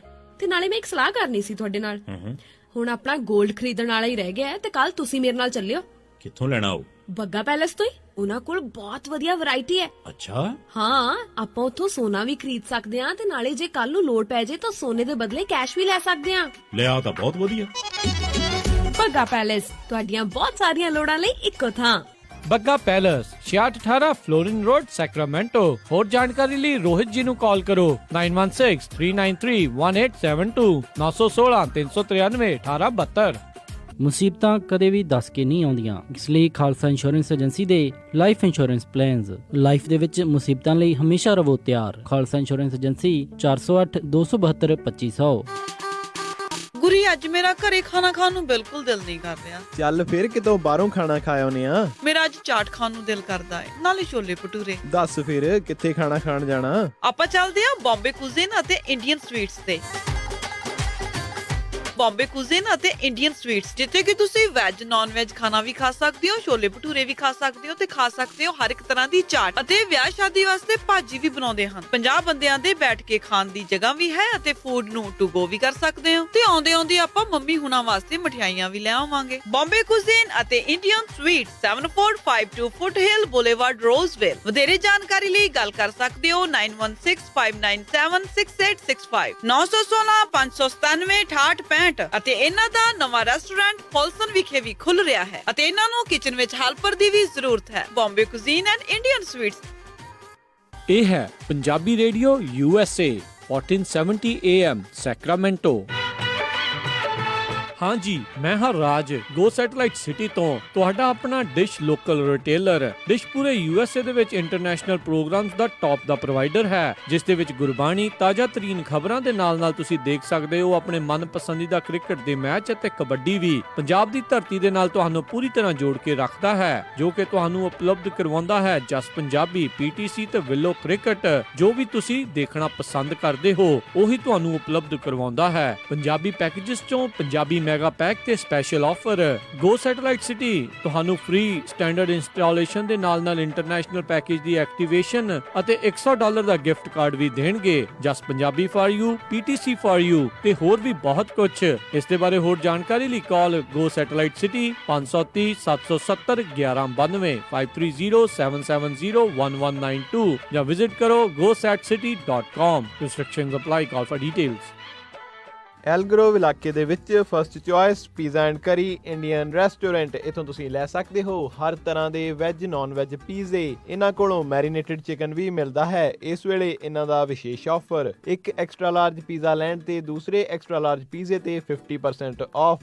ਪੀਜ਼ਾ ਆਰਡਰ ਕਰਨ ਲਈ call 916 478 4444 916 478 4444। Address 9308 Elk Grove boulevard, Elk Grove. First choice pizza and curry Indian restaurant. Sacramento ਵਿੱਚ ਹਾਈਵੇ 80 I-5 ਤੇ 99 ਤੇ ਬਿਲਕੁਲ ਲਾਗੇ ਪੰਜਾਬੀ ਟਰੱਕਰਸ ਦਾ ਆਪਣਾ truck stop, Harbor truck stop Sacramento. ਇੱਥੋਂ ਤੁਸੀਂ 24 ਘੰਟੇ ਸ਼ੈਲ ਦੀ ਗੈਸ ਅਤੇ ਡੀਜ਼ਲ ਸਸਤੇ ਰੇਟਾਂ ਤੇ ਪਵਾ ਸਕਦੇ ਹੋ। ਇਹ ਫਲੀਟ ਕਾਰਡ ਵੀ ਅਸੈਪਟ ਕਰਦੇ ਹਨ। ਇਹਨਾਂ ਦੀ ਲੋਕੇਸ਼ਨ I-80 ਤੇ ਐਗਜ਼ਿਟ 1B ਤੇ address 2816 West capital avenue, West Sacramento. ਹੋਰ ਕਿਸੇ ਵੀ ਜਾਣਕਾਰੀ ਲਈ ਕਾਲ 916 372 2893 916 372 2893। ਤੁਸੀਂ ਸੁਣ ਰਹੇ ਹੋ ਪੰਜਾਬੀ ਰੇਡੀਓ USA।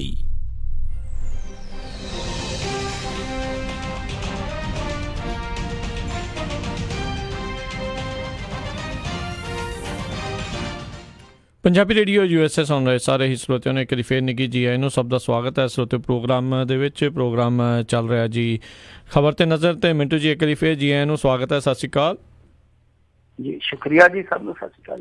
ਤੇ ਸਰੋਤਿਓ, ਜਿਹੜੇ ਹੁਣ ਦੇ ਪ੍ਰੋਗਰਾਮ ਦੇ ਵਿੱਚ ਜਿਹੜੇ ਜੀ ਤੁਹਾਡੇ ਸਵਾਲ ਲਏ ਜਾਣਗੇ। ਜੇ ਤੁਸੀਂ ਮਿੰਟੂ ਜੀ ਨੂੰ ਕੋਈ ਸਵਾਲ ਪੁੱਛਣਾ ਚਾਹੁੰਦੇ ਹੋ ਤਾਂ ਕਾਲ ਕਰ ਸਕਦੇ ਹੋ। ਸਟੂਡੀਓ ਦਾ ਨੰਬਰ 408 272 5200 4082725200 ਦੇ ਉੱਤੇ ਵਾਰੀ ਸਿਰਫ ਆਪਣੇ ਕਾਲਰਸ ਦੇ ਨਾਲ ਜੁੜਦੇ ਹਾਂ, ਉਹਨਾਂ ਦੇ ਸਵਾਲ ਜਿਹੜੇ ਜੀ ਆਪਾਂ ਤੁਹਾਡੇ ਤੱਕ ਪਹੁੰਚਾਉਂਦੇ ਹਾਂ। ਜੁੜੇ ਨੇ ਆਪਣੇ ਨਾਲ ਮਨਜੀਤ ਸਿੰਘ ਜੀ, ਸਵਾਗਤ ਹੈ। ਸਤਿ ਸ਼੍ਰੀ ਅਕਾਲ ਜੀ, ਕੀ ਸਵਾਲ ਹੈ?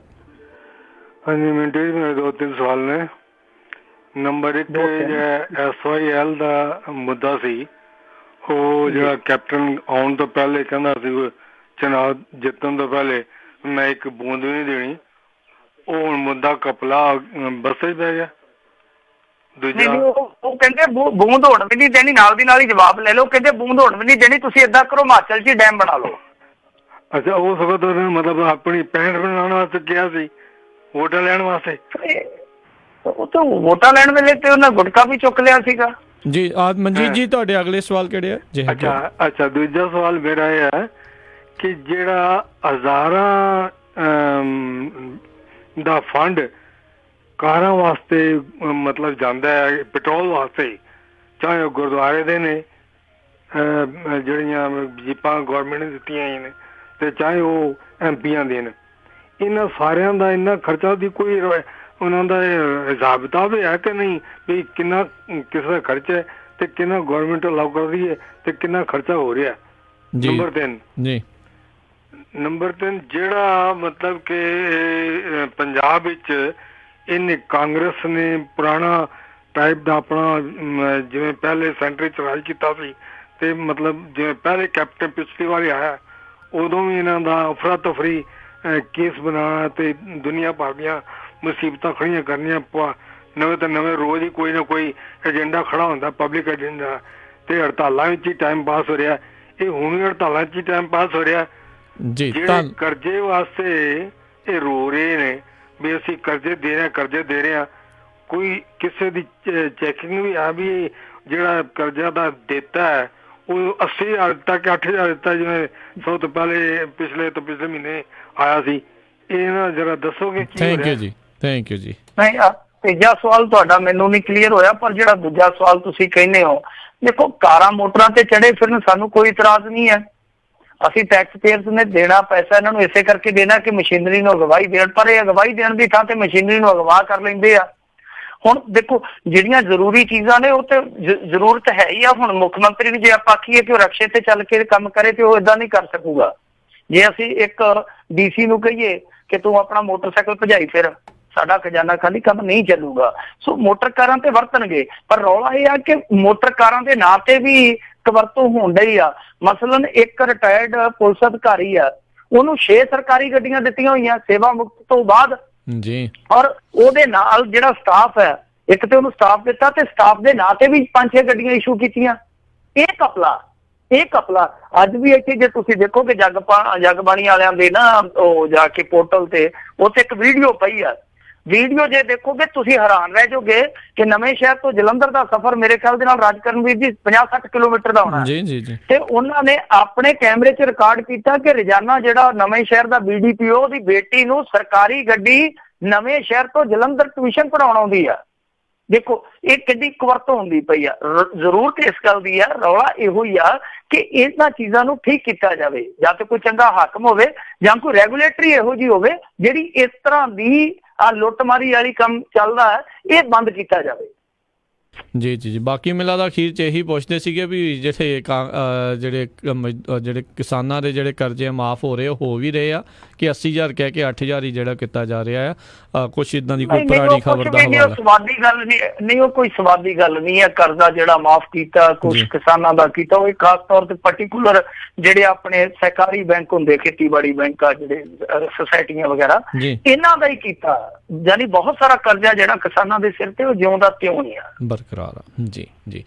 ਅਗਲੇ ਕਾਲਰ ਆਪਣੇ ਨਾਲ ਜੁੜੇ ਨੇ ਸੰਤੋਖ ਸਿੰਘ ਜੀ, ਸਵਾਗਤ ਹੈ। ਸਤਿ ਸ਼੍ਰੀ ਅਕਾਲ। ਸਤਿ ਸ਼੍ਰੀ ਅਕਾਲ ਜੀ, ਦੋਵਾਂ ਵੀਰਾਂ ਨੂੰ ਸਤਿ ਸ਼੍ਰੀ ਅਕਾਲ ਜੀ। ਸਤਿ ਸ਼੍ਰੀ ਅਕਾਲ। ਮਿੰਟੂ ਜੀ ਕੁਛ ਦਾ ਸਵਾਲ ਭਾਅ ਮੇਰਾ ਕਰ ਹੀ ਗਿਆ, ਪਰ ਮੈਂ ਵੀ ਕਰਨਾ ਚਾਹੁੰਦਾ ਵੀ ਆ ਜਿੱਦਾਂ ਸ਼੍ਰੋਮਣੀ ਕਮੇਟੀ ਦੇ ਜਥੇਦਾਰ ਆ, ਪੁਰਾਣੇ ਜਥੇਦਾਰ, ਨਵੇਂ ਜਥੇਦਾਰ, ਤੇ ਜਿੰਨੇ ਅਕਾਲ ਤਖਤਾਂ ਦੇ ਆ, ਜਿੰਨੇ ਪੁਰਾਣੇ ਲੀਡਰ ਆ ਜੋ ਆ ਵੱਡੇ, ਤੇ ਇਹਨਾਂ ਨੂੰ ਗੱਡੀਆਂ ਦੇ ਕਿੰਨੇ 1000 ਲੀਟਰ ਤੇਲ ਰੋਜ਼ ਮਹੀਨੇ ਦਾ 1500, ਕਿਸੇ ਨੂੰ 900, ਕਿਸੇ ਨੂੰ 1000, ਤੇ ਉਹ ਕਿੱਦਾਂ ਮਤਲਬ ਇਹ ਵੇਖੋ ਇਹਨਾਂ ਵੀ ਲੁੱਟਣ ਵਾਲੀ ਗੱਲ ਹੈ। ਖਜ਼ਾਨੇ ਨੂੰ ਆਂਦੇ ਖਜ਼ਾਨਾ ਖਾਲੀ ਆ ਤੇ ਖਜ਼ਾਨਾ ਖਾਲੀ ਆ ਜੀ। ਤੁਸੀਂ ਸ਼੍ਰੋਮਣੀ ਕਮੇਟੀ ਦੀ ਗੱਲ ਕਰ ਰਹੇ ਹੋ ਕਿ ਪੰਜਾਬ ਸਰਕਾਰ ਦੀ ਗੱਲ ਕਰ ਰਹੇ ਹੋ? ਨਹੀਂ, ਮੈਂ ਸ਼੍ਰੋਮਣੀ ਕਮੇਟੀ ਦੀ ਉਹਨਾਂ ਦਾ ਵੱਡਾ ਵੱਡਾ ਬਾਈਟਾ ਤੇ ਉਹ ਜੀ ਬਿਲਕੁਲ ਜੀ ਥੈਂਕ ਯੂ। ਨਹੀਂ, ਬਿਲਕੁਲ ਇਹਨਾਂ ਦੀ ਗੱਲ ਸਿਆਣੀ ਆ। ਬਿਲਕੁਲ ਦੇਖੋ ਅਕਾਲ ਤਖਤ ਦੇ ਜਥੇਦਾਰ ਕੋਲ ਵੀ 2-3 ਗੱਡੀਆਂ, ਹੁਣ ਉਹਨਾਂ ਦੇ ਕੋਲ, ਕਿਉਂਕਿ ਅਕਾਲ ਤਖਤ ਦਾ ਜਥੇਦਾਰ ਅਖੀਰ ਨੂੰ ਤੇ ਕਮੇਟੀ ਦਾ ਮੁਲਾਜ਼ਮ ਹੀ ਹੈ ਨਾ, ਕਮੇਟੀ ਦਾ ਮੁਲਾਜ਼ਮ ਹੀ ਅਪਾਇੰਟ ਕੀਤਾ ਜਾਂਦਾ ਹੈ ਜੇ ਆਪਾਂ ਇਹਨਾਂ ਦਾ ਵਿਧੀ ਵਿਧਾਨ ਦੇਖੀਏ ਤਾਂ। ਹੁਣ ਕਮੇਟੀ ਦੇ ਕੋਲ ਆਲਰੇਡੀ ਆਪਣਾ ਬਜਟ ਆ, ਅਰਬਾਂ ਦਾ ਬਜਟ ਆ, ਤਾਂ ਉਹਨਾਂ ਨੂੰ ਵੀ ਸਰਕਾਰੀ ਗੱਡੀਆਂ, ਮਤਲਬ ਕਿ ਹੁਣ ਦੇਖੋ ਚਾਹੇ ਕੋਈ ਵੀ ਧਰਮ ਹੋਵੇ, ਆਪਣੇ ਲਈ ਸਾਰੇ ਧਰਮ ਇੱਕੋ ਜਿਹੇ ਆ, ਚਾਹੇ ਕੋਈ ਹਿੰਦੂ ਧਰਮ ਹੈ, ਸਿੱਖ ਧਰਮ ਹੈ। ਜੇ ਸ਼ਿਵ ਸੈਨਿਕਾਂ ਦੀ ਆਪਾਂ ਗੱਲ ਕਰਦੇ ਹਾਂ ਕਿ ਉਹਨਾਂ ਨੂੰ ਗੱਡੀਆਂ ਦਿੱਤੀਆਂ ਇਹਨਾਂ ਨੇ, ਉਹਨਾਂ ਨੂੰ ਪੈਟਰੋਲ ਦਿੱਤਾ, ਤੇ ਜਥੇਦਾਰ ਤੇ ਵੀ ਸਵਾਲ ਹੋਊਗਾ ਕਿ ਕੰਮ ਤੇ ਆਪਣੇ ਧਰਮ ਦਾ ਕਰਦੇ ਹੋ ਤੇ ਪੈਸਾ ਜਿਹੜਾ ਟੈਕਸ ਪੇਅਰ ਦਾ ਜਿਹੜਾ ਉਹ ਡੀਜ਼ਲ ਦੇ ਰੂਪ ਦੇ ਵਿੱਚ ਫੂਕਿਆ ਜਾ ਰਿਹਾ। ਤੇ ਪੁੱਠੀਆਂ ਫਿਰਤਾਂ ਨੇ। ਜੇ ਇਹਨਾਂ ਨੇ ਮੰਨ ਲਓ ਸਿਕਿਉਰਿਟੀ ਲੈਣੀ ਆ ਤੇ ਇਹ ਆਪਣਾ ਪੈਸਾ ਜਿਹੜਾ ਪੇ ਕਰਨ ਸਰਕਾਰੀ ਖਜ਼ਾਨੇ 'ਚ। ਉਦਾਂ ਹੀ ਜਿਹੜੇ ਸ਼ਿਵ ਸੈਨਿਕ ਆ ਉਹ ਆਪ ਹੀ ਧਮਕੀਆਂ ਦੇ ਲੈਂਦੇ ਆਪਣੇ ਆਪ ਨੂੰ, ਤੇ ਆਪ ਹੀ ਜਾ ਕੇ ਉੱਥੇ ਥਾਣੇ 'ਚ ਦਰਖਾਸਤਾਂ ਦੇ ਆਉਂਦੇ ਆ, ਮੁੜ ਕੇ ਆਪ ਹੀ ਸਿਕਿਉਰਿਟੀ ਲੈ ਲੈਂਦੇ, ਆਪ ਹੀ ਗੱਡੀਆਂ ਲੈ ਲੈਂਦੇ ਆ। ਤਾਂ ਉਹਨਾਂ ਦੇ ਵੀ ਰਿਵਿਊ ਹੋਣਾ ਚਾਹੀਦਾ ਕਿ ਇਹਨਾਂ ਦੀ ਕਹਾਣੀ ਕੀ ਚੱਲਦੀ ਪਈ ਆ। ਸੋ ਇਹ ਜਿਹੜੀਆਂ ਚੀਜ਼ਾਂ ਨੇ ਬਿਲਕੁਲ ਇਹਨਾਂ ਨੇ ਸਹੀ ਫਰਮਾਇਆ ਕਿ ਜਿਹੜੇ ਸਾਧੂ ਸੰਤ ਆ ਇਹ ਵੀ ਗੱਡੀਆਂ ਲਈ ਫਿਰਦੇ ਸਰਕਾਰੀ, ਇਹਨਾਂ ਨੂੰ ਵੀ ਸਰਕਾਰੀ ਤੇਲ ਦਿੱਤਾ ਜਾ ਰਿਹਾ। ਔਰ ਕਮਾਲ ਦੀ ਗੱਲ ਹੈ, ਸਾਡੀ ਸਰਕਾਰ ਤੇ ਏਡੀ ਦਿਆਨਤਦਾਰ ਸਰਕਾਰ ਆ ਕਿ ਇਹਨਾਂ ਨੇ ਤੇ ਸਰਸੇ ਦੇ ਵਿੱਚ ਵੀ ਗੱਡੀਆਂ ਘਲਾਈਆਂ ਹੋਈਆਂ ਸੀ। ਆ ਜਦੋਂ ਡੇਰੇਦਾਰ ਫੜਿਆ ਗਿਆ, ਰੌਲਾ ਪਿਆ, ਤੇ ਉੱਥੋਂ ਗੱਡੀਆਂ ਨਹੀਂ ਫੜੀਆਂ ਗਈਆਂ ਪੰਜਾਬ ਪੁਲਿਸ ਦੀਆਂ, 2 ਮੁਲਾਜ਼ਮ ਵੀ ਫੜੇ ਗਏ, ਜਦ ਕਿ ਨੇਮ ਕਾਇਦਿਆਂ ਦੇ ਮੁਤਾਬਕ ਇੱਕ ਸਟੇਟ ਦੀ ਜਿਹੜੀ ਫੋਰਸ ਆ, ਪੁਲਿਸ ਫੋਰਸ ਆ, ਉਹ ਦੂਸਰੀ ਸਟੇਟ 'ਚ ਏਦਾਂ ਜਾ ਹੀ ਨਹੀਂ ਸਕਦੀ। ਜੀ ਜੀ ਬਿਲਕੁਲ। ਅਗਲੇ ਕਾਲਰ ਨੇ ਆਪਣੇ ਨਾਲ ਜੁੜੇ ਲక్ష్మణ ਸਿੰਘ ਜੌਹਲ ਜੀ, ਸਵਾਗਤ ਹੈ। ਸਤਿ ਸ਼੍ਰੀ ਅਕਾਲ। ਸਤਿ ਸ਼੍ਰੀ ਅਕਾਲ ਜੀ ਰਾਜਕਾਨ, ਸਤਿ ਸ਼੍ਰੀ ਅਕਾਲ ਮਿੰਟੂ ਜੀ। ਸਤਿ ਸ਼੍ਰੀ ਜੀ ਸਤਿ ਸ਼੍ਰੀ ਅਕਾਲ ਜੀ। ਹਾਂਜੀ ਮਿੰਟੂ ਜੀ, ਇੱਥੇ ਏਦਾਂ ਆ ਕਿ ਕਈ ਬਹੁਤ ਜ਼ਿਆਦਾ ਅੱਧੇ ਜ਼ਿਆਦਾ ਇਹ ਕਹਿੰਦੇ ਆ ਬਈ ਅੱਗੇ ਜਿਹੜੀ ਪੰਜਾਬ ਦੀ ਅਮਰੀਕਾ ਦੀ ਇੰਟਰਵਿਊ ਦਿੱਲੀ ਹੁੰਦੀ ਸੀ, ਕਹਿੰਦੇ ਹੁਣ ਬੰਬੇ ਹੋਇਆ ਕਰਨੀ ਆ, ਇਹ ਠੀਕ ਹੈ ਕਿ ਸੱਚ? ਬਾਕੀ ਜੱਗੀ ਜੌਲ ਬਾਰੇ ਮੈਨੂੰ ਜ਼ਰੂਰ ਦੱਸਿਓ ਜੀ। ਜੀ ਨਹੀਂ ਦੇਖੋ, ਇਹ ਤੇ ਹੁਣ ਰਾਜਕਰਨਵੀਰ ਤੁਹਾਨੂੰ ਜ਼ਿਆਦਾ ਦੱਸੂ, ਇਹੋ ਜਿਹੇ ਮਾਮਲਿਆਂ ਦਾ ਗੋਪੀ ਜਸੂਸ ਇਹੀ ਆ ਰਾਜਕਰਨਵੀਰ ਸਿੰਘ ਦੇ। ਤੇ ਰਾਜਕਰਨਵੀਰ ਸਿੰਘ ਤੁਹਾਨੂੰ ਪਤਾ ਕਰਕੇ ਜ਼ਰੂਰ ਦੱਸ ਦੂਗਾ ਕਿ ਇਹ ਕਿੱਥੇ ਇੰਟਰਵਿਊ ਹੈ ਜਿਹੜੀ ਮੁਕਰਰ ਕੀਤੀ ਜਾ ਰਹੀ ਹੈਗਾ ਆਉਣ ਵਾਲੇ ਸਮੇਂ 'ਚ, ਕਿਉਂਕਿ ਮੈਂ ਤੇ ਕਦੇ, ਮੈਂ ਜਿਵੇਂ ਤੁਹਾਨੂੰ ਦੱਸਿਆ ਕਿ ਮੈਨੂੰ ਤੇ ਹਰਿਆਣਾ ਵੇਖੇ ਨੂੰ ਜਿਹੜਾ ਸਾਡੇ ਨਾਲ ਹੀ ਲੱਗਦਾ 8-10 ਸਾਲ ਹੋ ਗਏ ਆ, ਤੇ ਇਹ ਚੀਜ਼ ਦਾ ਮੈਨੂੰ ਪਤਾ ਨਹੀਂ। ਮੈਂ ਫਿਰ ਵੀ ਆਪਣੇ ਪੱਧਰ ਤੇ ਪਤਾ ਕਰੂੰਗਾ, ਜੇ ਕੋਈ ਇਸ ਤਰ੍ਹਾਂ ਦਾ ਬਦਲਾਅ ਹੋਇਆ ਤੁਹਾਨੂੰ ਜ਼ਰੂਰ ਅਪਡੇਟ ਕਰ ਦੇਵਾਂਗੇ।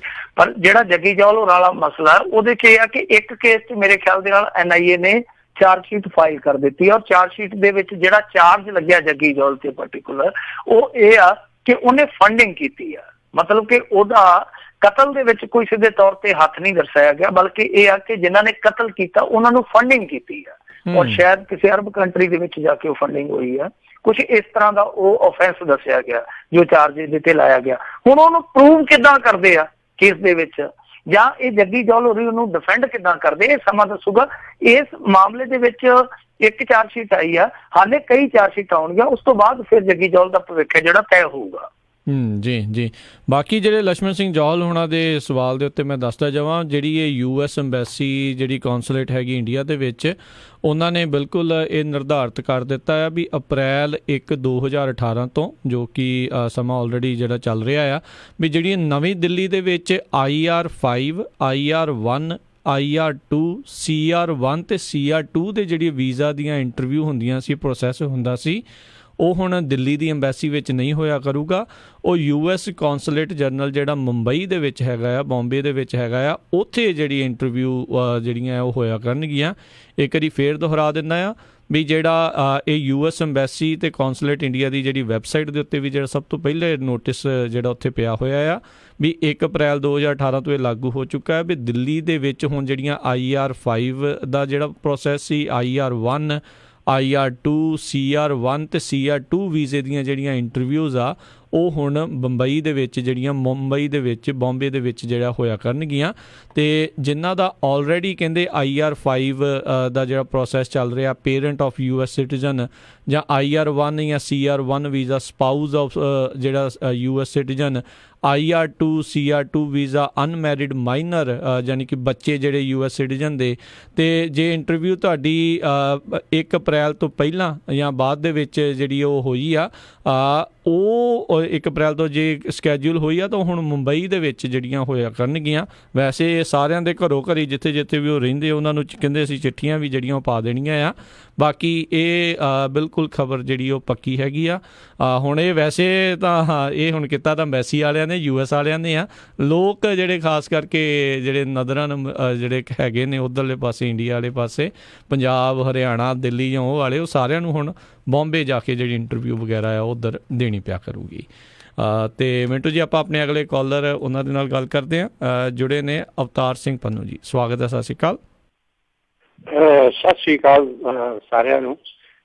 ਮੇਰਾ ਸਵਾਲ ਹੈ ਕਿ ਦੇਖੋ, ਇੱਕ ਕੋਈ ਛੋਟਾ ਮੋਟਾ ਘਰ ਦਾ ਕੰਮ ਚਲਾਉਣਾ ਹੋਵੇ ਤੇ ਉਹਦੇ ਲਈ ਵੀ ਬਹੁਤ ਟਾਈਮ ਦੇਣਾ ਪੈਂਦਾ ਹੈ, ਤੇ ਜਦੋਂ ਏਡਾ ਵੱਡੇ ਦੇਸ਼ ਦਾ ਕਾਰੋਬਾਰ ਚਲਾਉਣਾ ਹੋਵੇ ਤੇ ਉਦੋਂ ਤੇ ਫਿਰ ਬੰਦੇ ਦਾ ਸਿਰ ਖੁਰਕਣ ਨਹੀਂ ਹੋ ਸਕਦਾ।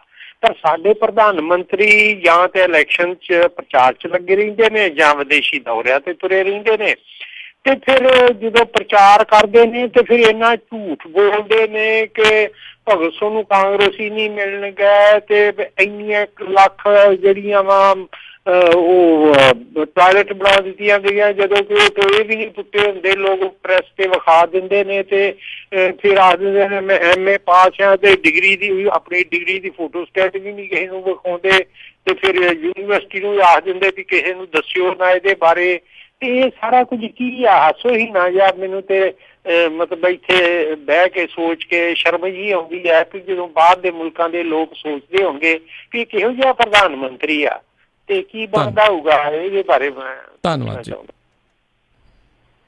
ਦੇਖੋ, ਉਹ ਪ੍ਰਧਾਨ ਸੇਵਕ ਚੁਣਿਆ ਸੀ ਲੋਕਾਂ ਨੇ, ਪਰ ਉਹ ਪ੍ਰਚਾਰ ਸੇਵਕ ਬਣ ਗਿਆ ਜੀ। ਉਹ ਜਾਂ ਤੇ ਪ੍ਰਚਾਰ ਹੀ ਕਰਦਾ ਰਹਿੰਦਾ ਤੇ ਜਾਂ ਫਿਰ ਉਹ ਭ੍ਰਮਣ ਕਰਦਾ ਰਹਿੰਦਾ, ਦੋ ਹੀ ਚੀਜ਼ਾਂ ਨੇ। ਤੇ ਜਾਂ ਫਿਰ ਤੀਜੀ ਚੀਜ਼ ਇਹ ਆ ਕਿ ਸੰਬੋਧਨ ਕਰਦਾ ਰਹਿੰਦਾ, ਚਾਹੇ ਮਨ ਕੀ ਬਾਤ ਹੋਵੇ ਤੇ ਚਾਹੇ ਜਨ ਕੀ ਬਾਤ ਹੋਵੇ।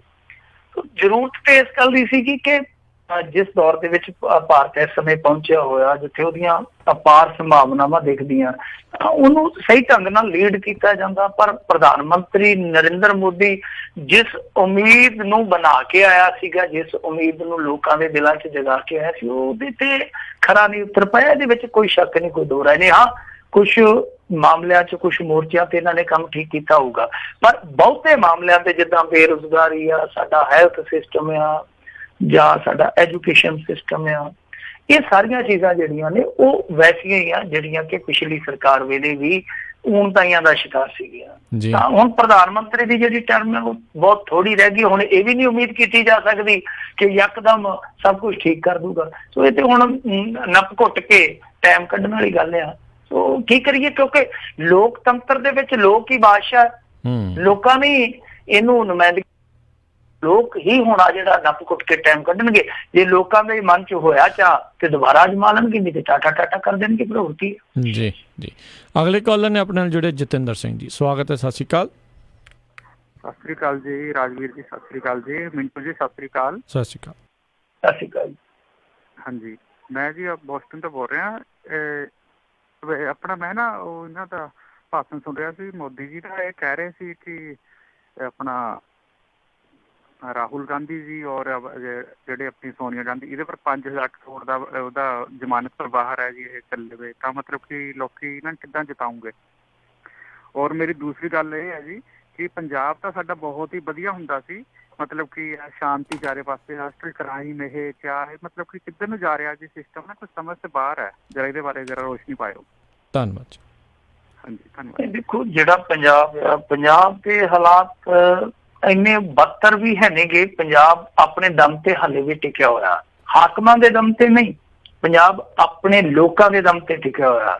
ਜੇ ਤੁਸੀਂ ਅੱਜ ਵੀ ਕਿਸਾਨਾਂ ਦੀ ਆਰਥਿਕਤਾ ਕੱਢ ਕੇ ਦੇਖੋਗੇ ਕਿ ਉਹਨਾਂ ਦੀ ਆਰਥਿਕਤਾ ਕਿਹੋ ਜਿਹੀ, ਪੰਜਾਬ ਦੇ ਕਿਸਾਨਾਂ ਦੀ ਆਰਥਿਕਤਾ ਹਾਲੇ ਵੀ ਸਭ ਤੋਂ ਜ਼ਿਆਦਾ ਮਜ਼ਬੂਤ ਆ। ਆਰਥਿਕਤਾ ਤੋਂ ਭਾਵ ਇਹ ਆ ਕਿ ਉਹਨਾਂ ਦੀ ਜਿਹੜੀ ਇਨਕਮ ਆ ਉਹ ਜੇ ਆਪਾਂ ਕਿੱਲੇ ਦੇ ਹਿਸਾਬ ਨਾਲ ਕੱਢੀਏ ਤਾਂ ਵੀ, ਜੇ ਓਵਰਆਲ ਕੱਢੀਏ ਤਾਂ ਵੀ ਉਹਨਾਂ ਦੀ ਬੈਸਟ ਆ, ਪਰ ਫਿਰ ਵੀ ਬਹੁਤ ਥੋੜੀ ਹੈ। ਯਾਨੀ ਪੰਜਾਬ ਹਾਲੇ ਵੀ ਬਚਿਆ ਹੋਇਆ, ਐਸੀ ਗੱਲ ਨਹੀਂ ਆਪਾਂ ਕਹਿ ਦਈਏ ਕਿ ਪੰਜਾਬ ਖਤਮ ਹੋ ਗਿਆ, ਪਰ ਬਹੁਤ ਕੁਝ ਠੀਕ ਕਰਨ ਵਾਲਾ, ਬਹੁਤ ਕੁਝ ਵਿਗੜ ਗਿਆ। ਉਦਾਹਰਨ ਦੇ ਤੌਰ ਤੇ ਜਿਹੜੀ ਸਭ ਤੋਂ ਜ਼ਰੂਰੀ ਚੀਜ਼ ਹੈ ਸਾਡੇ ਲਈ, ਆਬੋ ਹਵਾ, ਉਹ ਹੀ ਦੂਸ਼ਿਤ ਹੋ ਗਈ, ਉਹ ਹੀ ਮਲੀਨ ਹੋ ਗਈ ਆ ਜੀ। ਪਾਣੀ ਤੁਸੀਂ ਦੇਖਿਆ ਹੀ ਹੋਣਾ ਫੋਟੋਆਂ ਤੇ ਸੋਸ਼ਲ ਮੀਡੀਆ ਤੇ ਕਿੱਦਾਂ ਵੀਡੀਓ ਪੈ ਰਹੀਆਂ ਨੇ, ਕੀ ਹਾਲ ਆ। ਪਾਣੀ ਦੇ ਰੂਪ ਦੇ ਵਿੱਚ ਤੇਜ਼ਾਬ ਆ ਰਿਹਾ, ਤੇਜ਼ਾਬ, ਜਿਵੇਂ ਆਪਾਂ ਅੱਗੇ ਵੀ ਗੱਲ ਕਰਕੇ ਆਏ। ਆਬੋ ਹਵਾ, ਜਿਹਦੀ ਆਬੋ ਹਵਾ ਹੀ ਨਹੀਂ ਠੀਕ, ਉਹ ਸੂਬਾ ਜਿੰਨਾ ਮਰਜ਼ੀ ਖੁਸ਼ਹਾਲ ਹੋਵੇ, ਜਦੋਂ ਸਾਹ ਹੀ ਨਹੀਂ ਤੁਸੀਂ ਚੱਜ ਦੀ ਹਵਾ 'ਚ ਲੈ ਸਕਦੇ ਤਾਂ ਕੀ ਕਰੋਗੇ? ਸੋ ਬੜੀਆਂ ਚੀਜ਼ਾਂ ਨੇ ਜਿਹੜੀਆਂ ਠੀਕ ਕਰਨ ਵਾਲੀਆਂ ਨੇ, ਪਰ ਠੀਕ ਕੀਤੀਆਂ ਜਾ ਸਕਦੀਆਂ, ਐਸੀ ਗੱਲ ਨਹੀਂ ਹੈਗੀ। ਜੇ ਆਪਾਂ ਕਹੀਏ ਕਿ ਪੰਜਾਬ ਜਿਹੜਾ ਹਾਸ਼ੀਆਗ੍ਰਸਤੀ ਹੋ ਗਿਆ, ਉਹ ਮਿਟ ਗਿਆ, ਉਹਦੀ ਹਸਤੀਆਂ, ਨਹੀਂ, ਐਸੀ ਗੱਲ ਨਹੀਂ ਹੈ, ਪਰ ਬਹੁਤ ਕੁਝ ਵਿਗਾੜ ਦਿੱਤਾ ਗਿਆ ਜਿਹਨੂੰ ਸੰਵਾਰਨ ਦੀ ਜ਼ਰੂਰਤ ਆ। ਸੋ ਇਹ ਕੌਣ ਸੰਵਾਰੂਗਾ? ਇਹ ਕੋਈ ਸੂਰਮਾ ਇਹਨਾਂ 'ਚੋਂ ਕੋਈ ਉੱਠ ਕੇ ਐਸਾ ਕਾਰਜ ਕਰੂਗਾ? ਇਹ ਉਮੀਦ ਬਣ ਸਕਦੇ ਆਪਾਂ। ਹੁਣ ਕਿਸੇ ਤੇ ਯਕੀਨ ਤੇ ਨਹੀਂ ਕਰ ਸਕਦੇ ਕਿ ਆ ਫਲਾਣਾ ਹੀ ਬੰਦਾ ਕਰ ਸਕਦਾ, ਤਾਂ ਉਮੀਦ ਜ਼ਰੂਰ ਹੈ। ਉਹ ਆਂਦੇ ਹਨ ਕਿ ਆਸ ਦਾ ਦੀਵਾ ਬੁਝਣਾ ਨਹੀਂ ਚਾਹੀਦਾ, ਜਦ ਤੱਕ ਸਾਥ ਤਦ ਤੱਕ ਆਸ, ਹੋਪ ਸਭ ਤੇ ਬੜੀ ਤੋਪ। ਸੋ ਹੋਪ ਰੱਖਣੀ ਚਾਹੀਦੀ ਹੈ ਕਿ ਸਭ ਕੁਝ ਠੀਕ ਹੋ ਜਾਊਗਾ। ਸੋ ਜ਼ਰੂਰਤ ਇਸ ਗੱਲ ਦੀ ਹੈ ਕਿ ਪੰਜਾਬ ਦੇ ਨਾਲ ਖੜੀਏ। ਇਹ ਨਹੀਂ ਹੈ ਕਿ ਪੰਜਾਬ ਏਦਾਂ ਹੋ ਗਿਆ, ਓਦਾਂ ਹੋ ਗਿਆ, ਪੰਜਾਬ ਤੋਂ ਦੂਰ ਹੋਈਏ। ਪੰਜਾਬ ਦੇ ਨਾਲ ਖੜਨ ਦੀ ਜ਼ਰੂਰਤ ਹੈ। ਹੋ ਸਕਦਾ ਕਿ ਭਲੇ ਵੇਲੇ ਜਿਹੜੇ ਉਹ ਵੀ ਪਰਤਣ ਜੀ। ਅਗਲਾ ਜਿਹੜਾ ਪਹਿਲਾਂ ਇਹਨਾਂ ਨੇ ਸਵਾਲ ਕੁਝ ਪੁੱਛਿਆ ਸੀ, ਪਤਾ ਨਹੀਂ ਸੋਨੀਆ ਗਾਂਧੀ, ਰਾਹੁਲ ਗਾਂਧੀ ਦੇ ਬਾਬਤ ਵੀ ਜ਼ਮਾਨਤ ਦੇ, ਉਹ ਠੀਕ ਹੈ। ਹੈਰਾਲਡ ਦਾ ਮਾਮਲਾ ਹੈ। ਦੇਖੋ, ਇੱਕ ਅਖਬਾਰ ਨਿਕਲਦਾ ਹੁੰਦਾ ਸੀ, ਨੈਸ਼ਨਲ ਹੈਰਾਲਡ, ਉਹਦਾ ਸ਼ਾਇਦ ਨਾਮ ਸੀਗਾ। ਉਹਦੀ ਪ੍ਰਾਪਰਟੀ ਦਾ ਕੇਸ ਆ, ਕੰਪਨੀ ਦਾ ਕੇਸ ਆ, ਤਾਂ ਉਹਦੇ ਵਿੱਚ ਇਹਨਾਂ ਦੋਨਾਂ ਮਾਂ ਪੁੱਤਰਾਂ ਦੀਆਂ ਜ਼ਮਾਨਤਾਂ ਹੋਈਆਂ। ਤੇ ਜ਼ਮਾਨਤਾਂ ਦਾ ਕੀ ਆ? ਅਮਿਤ ਸ਼ਾਹ, ਇਹਦੇ ਤੇ ਕਿਹੋ ਜਿਹੇ ਦੋਸ਼ ਲੱਗੇ? ਇਹਨੂੰ ਤੜੀ ਪਾਰ ਕਰ ਦਿੱਤਾ ਸੀ। ਤੜੀ ਪਾਰ ਦਾ ਮਤਲਬ ਤੁਹਾਨੂੰ ਪਤਾ ਹੀ ਹੋਣਾ ਕਿ ਉਹ ਤੜੀ ਪਾਰ ਇਹ ਹੁੰਦਾ ਕਿ ਉਹ ਆਪਣੇ ਨਿਸ਼ਚਿਤ ਇਲਾਕੇ 'ਚ ਅੰਦਰ ਦਾਖਲ ਨਹੀਂ ਹੋ ਸਕਦਾ, ਇਹਨੂੰ ਤੜੀ ਪਾਰ ਵੀ ਕੀਤੀ ਰੱਖਿਆ। ਸੋ ਬਾਅਦ ਦੇ ਵਿੱਚ ਚਲੋ ਬਰੀ ਹੋ ਗਿਆ ਵੱਖ-ਵੱਖ ਕੇਸਾਂ 'ਚੋਂ, ਉਹ ਤੜੀ ਪਾਰ ਵਾਲਾ ਕੰਮ ਵੀ ਟੁੱਟ ਗਿਆ ਤੇ ਅੱਜ ਕਿੱਡਾ ਵੱਡਾ ਨੇਤਾ ਬਣਿਆ ਪਿਆ ਅਮਿਤ ਸ਼ਾਹ। ਤੇ ਇਸ ਤਰ੍ਹਾਂ ਤੇ ਜ਼ਮਾਨਤਾਂ ਵਾਲੇ ਜੇ ਆਪਾਂ ਗਿਣ ਲੱਗੀਏ ਸਾਰੀਆਂ ਪਾਰਟੀਆਂ ਚੋਂ ਕੱਢ ਲਈਏ, ਮੇਰੇ ਖਿਆਲ ਦੇ ਨਾਲ ਕੋਈ ਚੌਥਾ ਹਿੱਸਾ ਹੀ ਭਾਵੇਂ ਬਚਣ, ਇੰਨੇ ਹਿੱਸੇ ਜ਼ਮਾਨਤਾਂ ਵਾਲੇ ਹੀ ਆ। ਉਹ ਇਹ ਤੇ ਮੈਂ ਹੁਣ ਦੇਖੋ ਇਹਨਾਂ ਦੇ ਆਪਣੇ ਜਿਹੜੇ ਬੰਦੇ ਆ ਉਹ ਕਿੰਨੇ ਜ਼ਮਾਨਤਾਂ ਤੇ ਤੁਰੇ ਫਿਰਦੇ ਆ, ਇਹਨਾਂ ਦੇ ਤੇ ਕਈ ਵਿਧਾਇਕ ਕਈ ਸਾਂਸਦ ਜਿਹੜੇ ਆ ਉਹ ਜ਼ਹਿਰੀਲੇ ਭਾਸ਼ਣ ਕਰਨ ਦੇ ਦੋਸ਼ ਹੇਠ ਜ਼ਮਾਨਤਾਂ ਤੇ ਤੁਰੇ ਫਿਰਦੇ ਆ। ਜਿਹੜਾ ਪ੍ਰਵੀਨ ਤੋਗੜੀ ਆ ਇਹਨੂੰ ਕਿੰਨੇ ਸਾਲਾਂ ਬਾਅਦ ਫੜਨ ਗਏ ਸਨ, ਕਾਗਜ਼ਾਂ ਦੇ ਵਿੱਚ ਇਹ ਵੀ ਭਗੌੜਾ। ਸੋ ਬਹੁਤ ਕੁਛ ਆ, ਇਹ ਐਵੇਂ ਕਹਿ ਦੇਣਾ ਕਿ ਮਾਂ ਪੁੱਤਰ ਜ਼ਮਾਨਤ ਦੇ ਜ਼ਮਾਨਤੇ ਹੈਗੇ, ਦੋਸ਼ੀ ਕਰਾਰ ਤੇ ਨਹੀਂ ਦਿੱਤੇ। ਇੱਥੇ ਤੇ ਨਵਜੋਤ ਸਿੱਧੂ ਦੋਸ਼ੀ ਕਰਾ ਰਿਹਾ, ਉਹ ਵੀ ਮੰਤਰੀ ਬਣਿਆ ਫਿਰਦਾ। ਸੋ ਜ਼ਰੂਰਤ ਤੇ ਹੈਗੀ ਆ ਇਹਨਾਂ ਚੀਜ਼ਾਂ ਤੋਂ ਹਟ ਕੇ ਨਰਿੰਦਰ ਮੋਦੀ ਸਾਹਿਬ ਰਿਪੋਰਟ ਕਾਰਡ ਪੇਸ਼ ਕਰਨ ਕਿ ਮੈਂ ਆ 4 ਸਾਲਾਂ 'ਚ ਆ ਗੁਲ ਖਿਲਾਏ ਆ, ਮੈਂ ਆ ਕੁਛ ਕੀਤਾ, ਆਉਣ ਵਾਲੇ ਸਮੇਂ 'ਚ ਮੇਰੇ ਕੋਲ ਆ ਏਜੰਡਾ। ਹੁਣ ਉਹਦੇ ਕੋਲ ਨਾ ਤੇ ਰਿਪੋਰਟ ਕਾਰਡ ਆ ਤੇ ਨਾ ਆਉਣ ਵਾਲੇ ਸਮੇਂ ਲਈ ਕੋਈ ਏਜੰਡਾ ਰੋਡ ਮੈਪ ਆ, ਬਸ ਇਹੋ ਜਿਹਾ ਹੈਗਾ ਅਟਕਲ ਪੱਚੂ ਲਾਈ ਜਾਂਦਾ। ਦੂਸਰੇ ਪਾਸੇ ਵੀ ਇਹੋ ਜਿਹੀ ਹੈ ਤਾਂ ਰਾਜਨੀਤੀ ਹੈ ਜਿਹੜੀ ਉਹ ਜਾਂ ਅਟਕਲ ਪੱਚੂਆਂ ਦੀ ਇੱਥੇ ਤੇ ਜਾਂ ਫਿਰ ਧਰਮ ਦੇ ਨਾਮ ਤੇ ਹੈ। ਜੀ ਜੀ ਜੀ ਅਗਲੇ ਕਾਲਰ ਜਿਹੜੇ ਨੇ ਆਪਣੇ ਨਾਲ ਓਮਕਾਰ ਸਿੰਘ ਜੀ, ਸਵਾਗਤ ਹੈ। ਸਤਿ ਸ਼੍ਰੀ ਅਕਾਲ। ਸਤਿ ਸ਼੍ਰੀ ਅਕਾਲ ਭਾਜੀ। ਸਤਿ ਸ਼੍ਰੀ ਅਕਾਲ। ਸਤਿ ਸ਼੍ਰੀ ਅਕਾਲ ਮਿੰਟੂ ਜੀ। ਸਤਿ ਸ਼੍ਰੀ ਅਕਾਲ ਜੀ। ਹਾਂਜੀ ਭਾਜੀ, ਮੇਰਾ ਇੱਕ ਛੋਟਾ ਜਿਹਾ ਕੁਐਸਚਨ ਹੈ ਜੀ। ਮੈਂ ਇਹ ਕਹਿਣਾ ਚਾਹੁੰਦਾ ਵੀ ਜਿੱਦਾਂ ਸਪੋਜ਼ ਕਰੋ ਕਿ ਆਪਾਂ ਬਾਹਰਲੀ ਫਰੈਂਚਾਈਜ਼ੀ, ਬਾਹਰਲੀ ਮੀਨਸ ਕਿ ਆਪਾਂ ਦਿੱਲੀ ਤੋਂ ਹਮੇਸ਼ਾ ਫਰੈਂਚਾਈਜ਼ੀ ਲੈ ਕੇ ਆਉਂਦੇ ਕਿ ਸਾਡੇ ਪੰਜਾਬ ਦੀ ਜਿਹੜੀ ਬਾਗਡੋਰ ਤੁਸੀਂ ਸੰਭਾਲੋ ਨਾ ਆ ਕੇ, ਜੇ ਉਹ ਆਪਣੇ ਆਪ ਦੀ ਹੋਣ ਦੇ ਵਿੱਚ ਕੋਈ ਇੱਦਾਂ ਦਾ ਵਿਧੀ ਵਿਧਾਨ ਨਹੀਂ ਹੈ ਕਿ ਪੰਜਾਬ ਆਪਣੇ ਆਪ ਦੀ ਹੋਣ ਦੇ ਵਿੱਚ ਆਪਣੀ ਕੋਈ ਪਾਰਟੀ ਸਟੈਂਡ ਕਰੇ, ਪਲੀਜ਼ ਇਹਦੇ ਬਾਰੇ ਦੱਸੋ ਜੀ। ਥੈਂਕ ਯੂ ਜੀ। ਨਹੀਂ, ਅਕਾਲੀ ਪੰਜਾਬ ਦੀ ਪਾਰਟੀ ਆ ਜੀ, ਅਕਾਲੀ ਪੰਜਾਬ ਦੀ ਪਾਰਟੀ ਨੇ, ਅਕਾਲੀਆਂ ਨੂੰ ਕਿਹੜਾ ਬਾਹਰੋਂ ਕੋਈ ਚਲਾਉਂਦਾ। ਇਹ ਗੱਲ ਵੱਖਰੀ ਆ ਕਿ ਉਹਨਾਂ ਦੇ ਨਾਲ ਦੇ ਆ ਜਿਹੜੇ ਭਾਰਤੀ ਜਨਤਾ ਪਾਰਟੀ ਆ ਉਹ ਬਾਹਰੋਂ ਚੱਲ ਰਹੇ, ਤੇ ਹੋ ਸਕਦਾ ਇਹ ਵੀ ਕੋਈ ਮਾੜਾ ਮੋਟਾ ਧੱਕਾ ਬਾਹਰੋਂ ਖਾ ਲੈਂਦੇ ਹੋਣ, ਪਰ ਹੈ ਤੇ ਖੇਤਰੀ ਪਾਰਟੀ ਹੈ ਨਾ ਅਕਾਲੀ। ਜੀ ਜੀ ਜੀ, ਕੋਈ ਕਹਿਣ ਜੋ ਮਰਜ਼ੀ ਕਹੀ ਜਾਵੇ, ਖੇਤਰੀ ਪਾਰਟੀ ਹੈ। ਸੋ ਇਹ ਜ਼ਰੂਰੀ ਨਹੀਂ ਹੈ ਕਿ ਕਿਸੇ ਨੂੰ ਕੌਣ ਚਲਾ ਰਿਹਾ, ਕਿਸੇ ਨੂੰ ਕੌਣ ਚਲਾ ਰਿਹਾ, ਖੇਤਰੀ ਪਾਰਟੀ ਵਫਾਦਾਰੀ ਉਹ ਜ਼ਿਆਦਾ ਕਰੇ, ਐਸਾ ਮੈਨੂੰ ਲੱਗਦਾ ਨਹੀਂ। ਪਰ ਰੌਲਾ ਇੱਛਾ ਸ਼ਕਤੀ ਦਾ, ਇਹ ਇੱਛਾ ਸ਼ਕਤੀ ਹੋਵੇ ਤੇ ਪ੍ਰਧਾਨ ਮੰਤਰੀ ਹੈ ਜਿਹੜਾ ਉਹ ਕਿਹੜਾ ਸਾਰੀਆਂ ਸਟੇਟਾਂ ਦਾ ਹੁੰਦਾ, ਇੱਕ ਸਟੇਟ ਦਾ ਹੀ ਹੁੰਦਾ ਨਾ ਵੈਸੇ ਪ੍ਰਧਾਨ ਮੰਤਰੀ, ਜੋ ਇੱਕ ਮੂਲ ਤੌਰ ਤੇ ਤਾਂ ਇੱਕ ਸਟੇਟ ਤੋਂ ਬਿਲੋਂਗ ਕਰਦਾ, ਤਾਂ ਪਰ ਸਾਰੇ ਦੇਸ਼ ਦਾ ਪ੍ਰਧਾਨ ਮੰਤਰੀ ਹੁੰਦਾ, ਉਹ ਇਕੱਲੀ ਇੱਕ ਸਟੇਟ ਦਾ ਨਹੀਂ ਪ੍ਰਧਾਨ ਮੰਤਰੀ ਹੁੰਦਾ। ਜੇ ਪ੍ਰਧਾਨ ਮੰਤਰੀ ਬਣ ਜਾਂਦਾ ਤੇ ਜੇ ਕੋਈ ਆਪਣੇ ਅਹੁਦੇ ਤੇ ਬਹਿ ਕੇ ਇਹ ਗੱਲ ਸੋਚੇ ਕਿ ਮੈਨੂੰ ਹਾਈ ਕਮਾਂਡ ਏਦਾਂ ਕਹੂਗੀ ਤੇ ਮੈਂ ਇਹਦਾ ਨੁਕਸਾਨ ਕਰਨਾ, ਏਦਾਂ ਕਹੂਗੀ ਤੇ ਇਹਦਾ ਫਾਇਦਾ ਕਰਨਾ, ਉਹ ਚੀਜ਼ ਨਹੀਂ। ਇੱਛਾ ਸ਼ਕਤੀ ਹੋਣੀ ਚਾਹੀਦੀ ਹੈ। ਜਿੱਥੇ ਤੁਹਾਨੂੰ ਸੰਵਿਧਾਨਕ ਅਹੁਦਾ ਮਿਲਦਾ, ਮੈਂ ਤੇ ਕਹਿੰਦਾ ਕੋਈ ਗਵਰਨਰ ਆਉਂਦਾ ਕਿਸੇ ਦੂਸਰੇ ਸਟੇਟ ਦੇ ਵਿੱਚ ਤਾਂ ਉਹਨੂੰ ਵੀ ਆਪਣੇ ਅਹੁਦੇ ਦੇ ਮੁਤਾਬਕ ਜੋ ਵੀ ਉਹਦੇ ਫਰਜ਼ ਬਣਦੇ ਉਸ ਹਿਸਾਬ ਨਾਲ ਅਦਾ ਕਰਨੇ ਚਾਹੀਦੇ ਆ। ਸੋ ਇਹ ਮੇਰੇ ਖਿਆਲ ਦੇ ਨਾਲ ਪੈਮਾਨਾ ਠੀਕ ਨਹੀਂ ਹੈ ਕਿ ਉਹ ਦਿੱਲੀ ਤੋਂ ਆਉਂਦਾ, ਫਲਾਣਾ ਕਲਕੱਤੇ ਤੋਂ ਆਉਂਦਾ, ਫਲਾਣਾ ਇੱਥੋਂ ਦਾ ਲੋਕਲ ਹੈ ਉਹ ਭਲਾ ਕਰੂਗਾ। ਰੌਲਾ ਇੱਛਾ ਸ਼ਕਤੀ ਦੀ ਹੈ। ਕਿਸੇ ਵੀ ਹਾਕਮ ਦੇ ਵਿੱਚ ਉਹ ਇੱਛਾ ਸ਼ਕਤੀ ਹੋਵੇ ਕਿ ਮੈਂ ਸਭ ਕੁਝ ਠੀਕ ਕਰਨਾ ਤਾਂ ਉਹ ਕਰ ਸਕਦਾ, ਮੁਸ਼ਕਿਲ ਕੁਝ ਨਹੀਂ ਹੈਗਾ। ਜੀ ਜੀ ਅਗਲੇ ਕਾਲਰ ਆਪਣੇ ਨਾਲ ਜੁੜੇ ਨੇ ਪਰਮਿੰਦਰ ਜੀ, ਸਵਾਗਤ ਹੈ। ਸਤਿ ਸ਼੍ਰੀ ਅਕਾਲ। ਸਤਿ ਸ਼੍ਰੀ ਅਕਾਲ ਜੀ ਦੋਵਾਂ ਨੂੰ। ਸਤਿ ਸ਼੍ਰੀ ਅਕਾਲ। ਗੱਲ ਮੈਂ ਪੰਜਾਬ ਦੀ ਕਰਦਾ। ਪੰਜਾਬ ਤੋਂ ਮੇਰਾ ਮਤਲਬ ਸਿੱਖੀਜ਼ਮ ਬਾਰੇ ਨਹੀਂ, ਪੰਜਾਬ ਦੇ ਵਿੱਚ ਸਾਰੇ ਧਰਮਾਂ ਦੇ ਲੋਕ ਰਹਿੰਦੇ ਆ। ਪੰਜਾਬ ਤੋਂ ਮੇਰਾ ਮਤਲਬ ਪੰਜਾਬ, ਪੰਜਾਬੀਅਤ, ਪੰਜਾਬੀ ਸੱਭਿਆਚਾਰ, ਪੰਜਾਬੀ ਪਹਿਰਾਵਾ, ਪੰਜਾਬੀ ਬੋਲੀ। ਜਿੱਥੋਂ ਤੱਕ ਆਪਾਂ ਜੇ ਆਈਡੀਆ ਲਾ ਲਈਏ, ਮੈਂ ਤੁਹਾਡੇ ਵਿਊ ਲੈਣਾ ਚਾਹੁੰਦਾ ਮਿੰਟੂ ਜੀ ਤੇ ਦੋਵਾਂ ਦੇ ਤੁਹਾਡੇ, ਕਿ ਆਜ਼ਾਦੀ ਤੋਂ ਲੈ ਕੇ ਹੁਣ ਤੱਕ ਕੋਈ ਵੀ ਸੈਂਟਰ ਦੇ ਵਿੱਚ ਗੌਰਮੈਂਟ ਰਹੀ ਆ, ਉਹਦਾ ਰਵੱਈਆ ਪੰਜਾਬ ਪ੍ਰਤੀ ਹਮੇਸ਼ਾ ਰੁੱਖਾ ਹੀ ਰਿਹਾ। ਸੋ ਆਪਾਂ ਹੁਣੇ ਮੇਰੇ ਦਿਮਾਗ ਦੇ ਵਿੱਚ ਕੁਐਸਚਨ ਉਪਜਿਆ ਸੀਗਾ, ਜਿਹੜਾ ਤੁਸੀਂ ਪਾਣੀਆਂ ਦੀ ਗੱਲ ਕੀਤੀ, ਬੱਚੇ ਪਾਣੀ ਪੀ ਰਹੇ ਆ, ਜ਼ਹਿਰ ਵਾਲਾ ਪਾਣੀ ਪੀ ਰਹੇ ਆ। ਜਿੱਥੋਂ ਤੱਕ ਮੈਂ ਸੋਚਦਾ ਸਮਝਦਾ ਕਿ ਕੀ ਇਹ ਪੰਜਾਬ ਨੂੰ, ਪੰਜਾਬੀਅਤ ਨੂੰ ਜਾਂ ਪੰਜਾਬੀ ਬੋਲੀ ਨੂੰ ਖਤਮ ਕਰਨ ਦੇ ਲਈ ਗਿਣੀ ਮਿੱਥੀ ਸਾਜ਼ਿਸ਼ ਨਹੀਂ ਹੈਗੀ, ਟਾਰਗੇਟ ਨਹੀਂ ਕੀਤਾ ਜਾ ਰਿਹਾ ਕਿ ਕਿਉਂਕਿ ਪਹਿਲਾਂ ਅੱਤਵਾਦ ਦੇ ਨਾਂ ਤੇ ਪੰਜਾਬ ਨੂੰ ਮਧੋਲਿਆ ਗਿਆ। ਹਾਲਾਂਕਿ ਭਿੰਡਰਾਂ ਵਾਲਿਆਂ ਨੇ ਖਾਲਿਸਤਾਨ ਦੀ ਮੰਗ ਨਹੀਂ ਕੀਤੀ, ਅੱਜ ਤੱਕ ਨਹੀਂ ਕੀਤੀ। ਉਹਨਾਂ ਨੇ ਸੂਬਿਆਂ ਨੂੰ ਪੂਰੇ ਅਧਿਕਾਰ ਦੇਣ ਦੀ ਗੱਲ ਕੀਤੀ ਸੀ, ਪਰ ਉਹਨਾਂ ਨੇ ਸਿੱਖ ਧਰਮ ਦੇ ਨਾਂ ਤੇ ਉਹਨੂੰ ਇੱਕ ਤਰ੍ਹਾਂ ਨਾਲ ਮਰਜ ਕਰਕੇ ਪੰਜਾਬ ਦੇ ਉੱਤੇ ਐਡਾ ਵੱਡਾ ਘਾਣ ਕੀਤਾ, ਜਵਾਨੀ ਦਾ ਘਾਣ ਕੀਤਾ। ਫਿਰ ਉਸ ਤੋਂ ਬਾਅਦ ਨਸ਼ਾ, ਉਹ ਤੁਹਾਡੇ ਸਾਹਮਣੇ ਹੀ ਹੈ। ਠੀਕ ਹੈ, ਤੁਸੀਂ ਕਿਹਾ ਕਿ ਪੰਜਾਬ ਇੰਨਾ ਬਦਤਰ ਨਹੀਂ ਹੋਇਆ, ਆਪਣੇ ਬਲਬੂਤੇ ਤੇ ਖੜਾ। ਬਹੁਤ ਵਧੀਆ ਤੁਹਾਡਾ ਜਵਾਬ ਸੀਗਾ। ਬਟ ਕਿੰਨਾ ਕੁ ਚਿਰ ਆਪਣੇ ਬਲਬੂਤੇ ਤੇ ਖੜਾ ਰੂ, ਜੇ ਉਹਨੂੰ ਉੱਤੋਂ ਮਾਰਾਂ ਪੈਂਦੀਆਂ ਰਹਿਣਗੀਆਂ। ਸੈਂਟਰ ਸਰਕਾਰ ਦੀ ਬੇਰੁਖੀ, ਭਾਵੇਂ ਉਹ ਭਾਜਪਾ ਰਹੀ, ਭਾਵੇਂ ਉਹ ਕਾਂਗਰਸ ਰਹੀ ਹੈ। ਤੁਹਾਡੇ ਕੀ ਵਿਊ ਨੇ? ਕੀ ਇਸ ਚੀਜ਼ ਨੂੰ ਇਹ ਨਾ ਸਮਝਿਆ ਜਾਵੇ ਕਿ ਇਹ ਪੰਜਾਬ ਨੂੰ, ਪੰਜਾਬੀਅਤ ਨੂੰ, ਇੱਥੋਂ ਦੀ ਜਵਾਨੀ ਨੂੰ, ਆਉਣ ਵਾਲੀਆਂ ਨਸਲਾਂ ਨੂੰ ਖਤਮ ਕਰਨ ਦੀ ਇੱਕ ਗਿਣੀ ਮਿੱਥੀ ਸਾਜ਼ਿਸ਼ ਨਹੀਂ ਹੈਗੀ। ਧੰਨਵਾਦ। ਨਹੀਂ ਦੇਖੋ, ਅਸੀਂ ਇਹ ਮੰਨ ਲਈਏ ਤੁਹਾਡੀ ਗੱਲ, ਤੇ ਮੈਨੂੰ ਇੱਕ ਗੱਲ ਦੱਸੋ, ਜਿਹੜੇ ਸੀਵਰੇਜ ਪਾਏ ਅਸੀਂ ਸਤਲੁਜ ਚ, ਉਹ ਕੇਂਦਰ ਵਾਲਿਆਂ ਨੇ ਆ ਕੇ ਪਵਾਏ ਸਾਥੋਂ? ਜਿਹੜੇ ਅਸੀਂ ਆਪਣੇ ਸ਼ਹਿਰਾਂ ਦੇ ਇਹ ਮਾਸਟਰ ਪਲਾਨ ਬਣਾਏ ਆ, ਕਿ ਉਹ ਅਸੀਂ ਬਣਾਏ? ਅਸੀਂ ਨਹੀਂ ਬਣਾਏ। ਜਿਹੜਾ ਸਾਡਾ ਸ਼ਹਿਰੀਕਰਨ ਹੋਇਆ ਉਹਦੇ ਵਿੱਚ ਕੀ ਅਸੀਂ ਦੋਸ਼ੀ? ਦੀ ਫੈਕਟਰੀਆਂ ਅਸੀਂ ਨਹੀਂ ਲਾਈਆਂ ਇੱਥੇ, ਕਾਰਖਾਨੇ ਪੰਜਾਬੀਆਂ ਦੇ ਹੀ ਆ। ਤੁਸੀਂ ਪੰਜਾਬੀਅਤ ਦੀ ਗੱਲ ਕੀਤੀ ਆ, ਕਾਰਖਾਨੇ ਕਿਹਨਾਂ ਦੇ ਆ? ਜਿਹੜੇ ਅੰਡਰਗਰਾਉਂਡ ਪਾਣੀ ਪਾਉਂਦੇ ਆ, ਜ਼ਹਿਰੀਲਾ ਪਾਣੀ ਪਾਉਂਦੇ ਆ, ਉਹ ਕੌਣ ਨੇ? ਉਹ ਵੀ ਤਾਂ ਪੰਜਾਬੀ ਆ, ਤੇ ਉਹਨਾਂ ਦੇ ਬੱਚੇ ਵੀ ਤੇ ਇੱਥੇ ਰਹਿੰਦੇ ਆ ਨਾ ਪੰਜਾਬ ਦੇ ਵਿੱਚ। ਸੋ ਇਹ ਸਾਰਾ ਕੁਛ ਹੈ ਜਿਹੜਾ ਉਹ ਮੁਨਾਫਾ, ਜਿਹੜਾ ਮੁਨਾਫਾਖੋਰੀ ਵਾਲਾ ਲਲਕ ਹੁੰਦਾ ਜਿਹੜਾ, ਉਹਦੇ ਤਹਿਤ ਕੀਤਾ ਗਿਆ। ਹੁਣ ਵਿਕਾਸ ਤੋਂ ਬਗੈਰ ਦੇਖੋ ਗਤੀ ਵੀ ਹੈ ਨਹੀਂ ਗੀ ਕਿਸੇ ਵੀ ਸਟੇਟ ਦੀ। ਵਿਕਾਸ ਤੇ ਜ਼ਰੂਰੀ ਹੈ ਨਾ, ਉਦਯੋਗ ਤੇ ਜ਼ਰੂਰੀ ਆ, ਪਰ ਜਿਹੜੀਆਂ ਚੀਜ਼ਾਂ ਸੁਧਾਰ ਦੇ ਰੂਪ ਵਿੱਚ ਹੋਣੀਆਂ ਚਾਹੀਦੀਆਂ ਸੀਗੀਆਂ ਉਹ ਨਹੀਂ ਕੀਤੀਆਂ ਗਈਆਂ। ਇਹ ਸਾਡੀ ਸਰਕਾਰ ਦੀ ਨਾਕਾਮੀ ਆ। ਇਹਨੂੰ ਅਸੀਂ ਹੁਣ ਸਾਜ਼ਿਸ਼ ਦਾ ਨਾਮ ਦੇ ਕੇ ਮੇਰੇ ਖਿਆਲ ਦੇ ਨਾਲ ਇਹਨਾਂ ਨੂੰ ਅਸੀਂ ਕਰਦੇ ਪਏ, ਇਹਨਾਂ ਨੂੰ ਬਰੀ ਕਰਦੇ ਪਏ, ਜਸਟੀਫਾਈਡ ਕਰਦੇ ਪਏ ਇਹਨਾਂ ਨੂੰ ਕਿ ਹਾਂ ਭਾਈ ਠੀਕ ਕੀਤਾ ਜੋ ਕੀਤਾ। ਤਾਂ ਮੇਰੇ ਖਿਆਲ ਦੇ ਨਾਲ ਗਲਤੀ ਤੇ ਸਾਡੇ ਇੱਥੋਂ ਦੇ ਲੋਕਾਂ ਦੀ ਵੀ ਆ, ਤੇ ਕੁਛ ਲੋਕ ਜਿਹੜੇ ਕਿ ਸਾਡੇ ਨੁਮਾਇੰਦੇ ਸੀ, ਕੁਛ ਗਲਤੀ ਉਹਨਾਂ ਦੀ ਹੈ। ਕਿਉਂ ਦੇਖੋ, ਸਤਲੁਜ ਦਾ ਪਾਣੀ ਪਹਿਲਾਂ, ਅੱਜ ਤੋਂ 20 ਸਾਲ ਪਹਿਲਾਂ ਮੈਂ ਆੜ ਦੇ ਵਿੱਚੋਂ ਆਪ ਪਾਣੀ ਪੀਂਦਾ ਰਿਹਾ। ਸਾਡੇ ਇੱਧਰਲੇ ਇਲਾਕੇ ਦੇ ਵਿੱਚ ਤੇ ਨਲਕਾ ਨਹੀਂ ਸੀ ਹੁੰਦਾ। ਮੈਂ 6 ਕਿਲੋਮੀਟਰ ਦੂਰ ਪੈਦਲ ਪੜਨ ਜਾਂਦਾ ਸੀਗਾ, ਤੇ ਘਰੋਂ ਲਿਫਾਫਿਆਂ ਚੋਂ ਪਾਣੀ ਪਾ ਕੇ ਤੁਰਦੇ ਹੁੰਦੇ ਸਾਂ, ਤੇ ਉਧਰੋਂ ਸਕੂਲ 'ਚ ਇੱਕ ਨਲਕਾ ਸੀਗਾ, ਉੱਥੋਂ ਪਾਣੀ ਪਾ ਕੇ ਤੁਰਦੇ ਹੁੰਦੇ ਸਾਂ।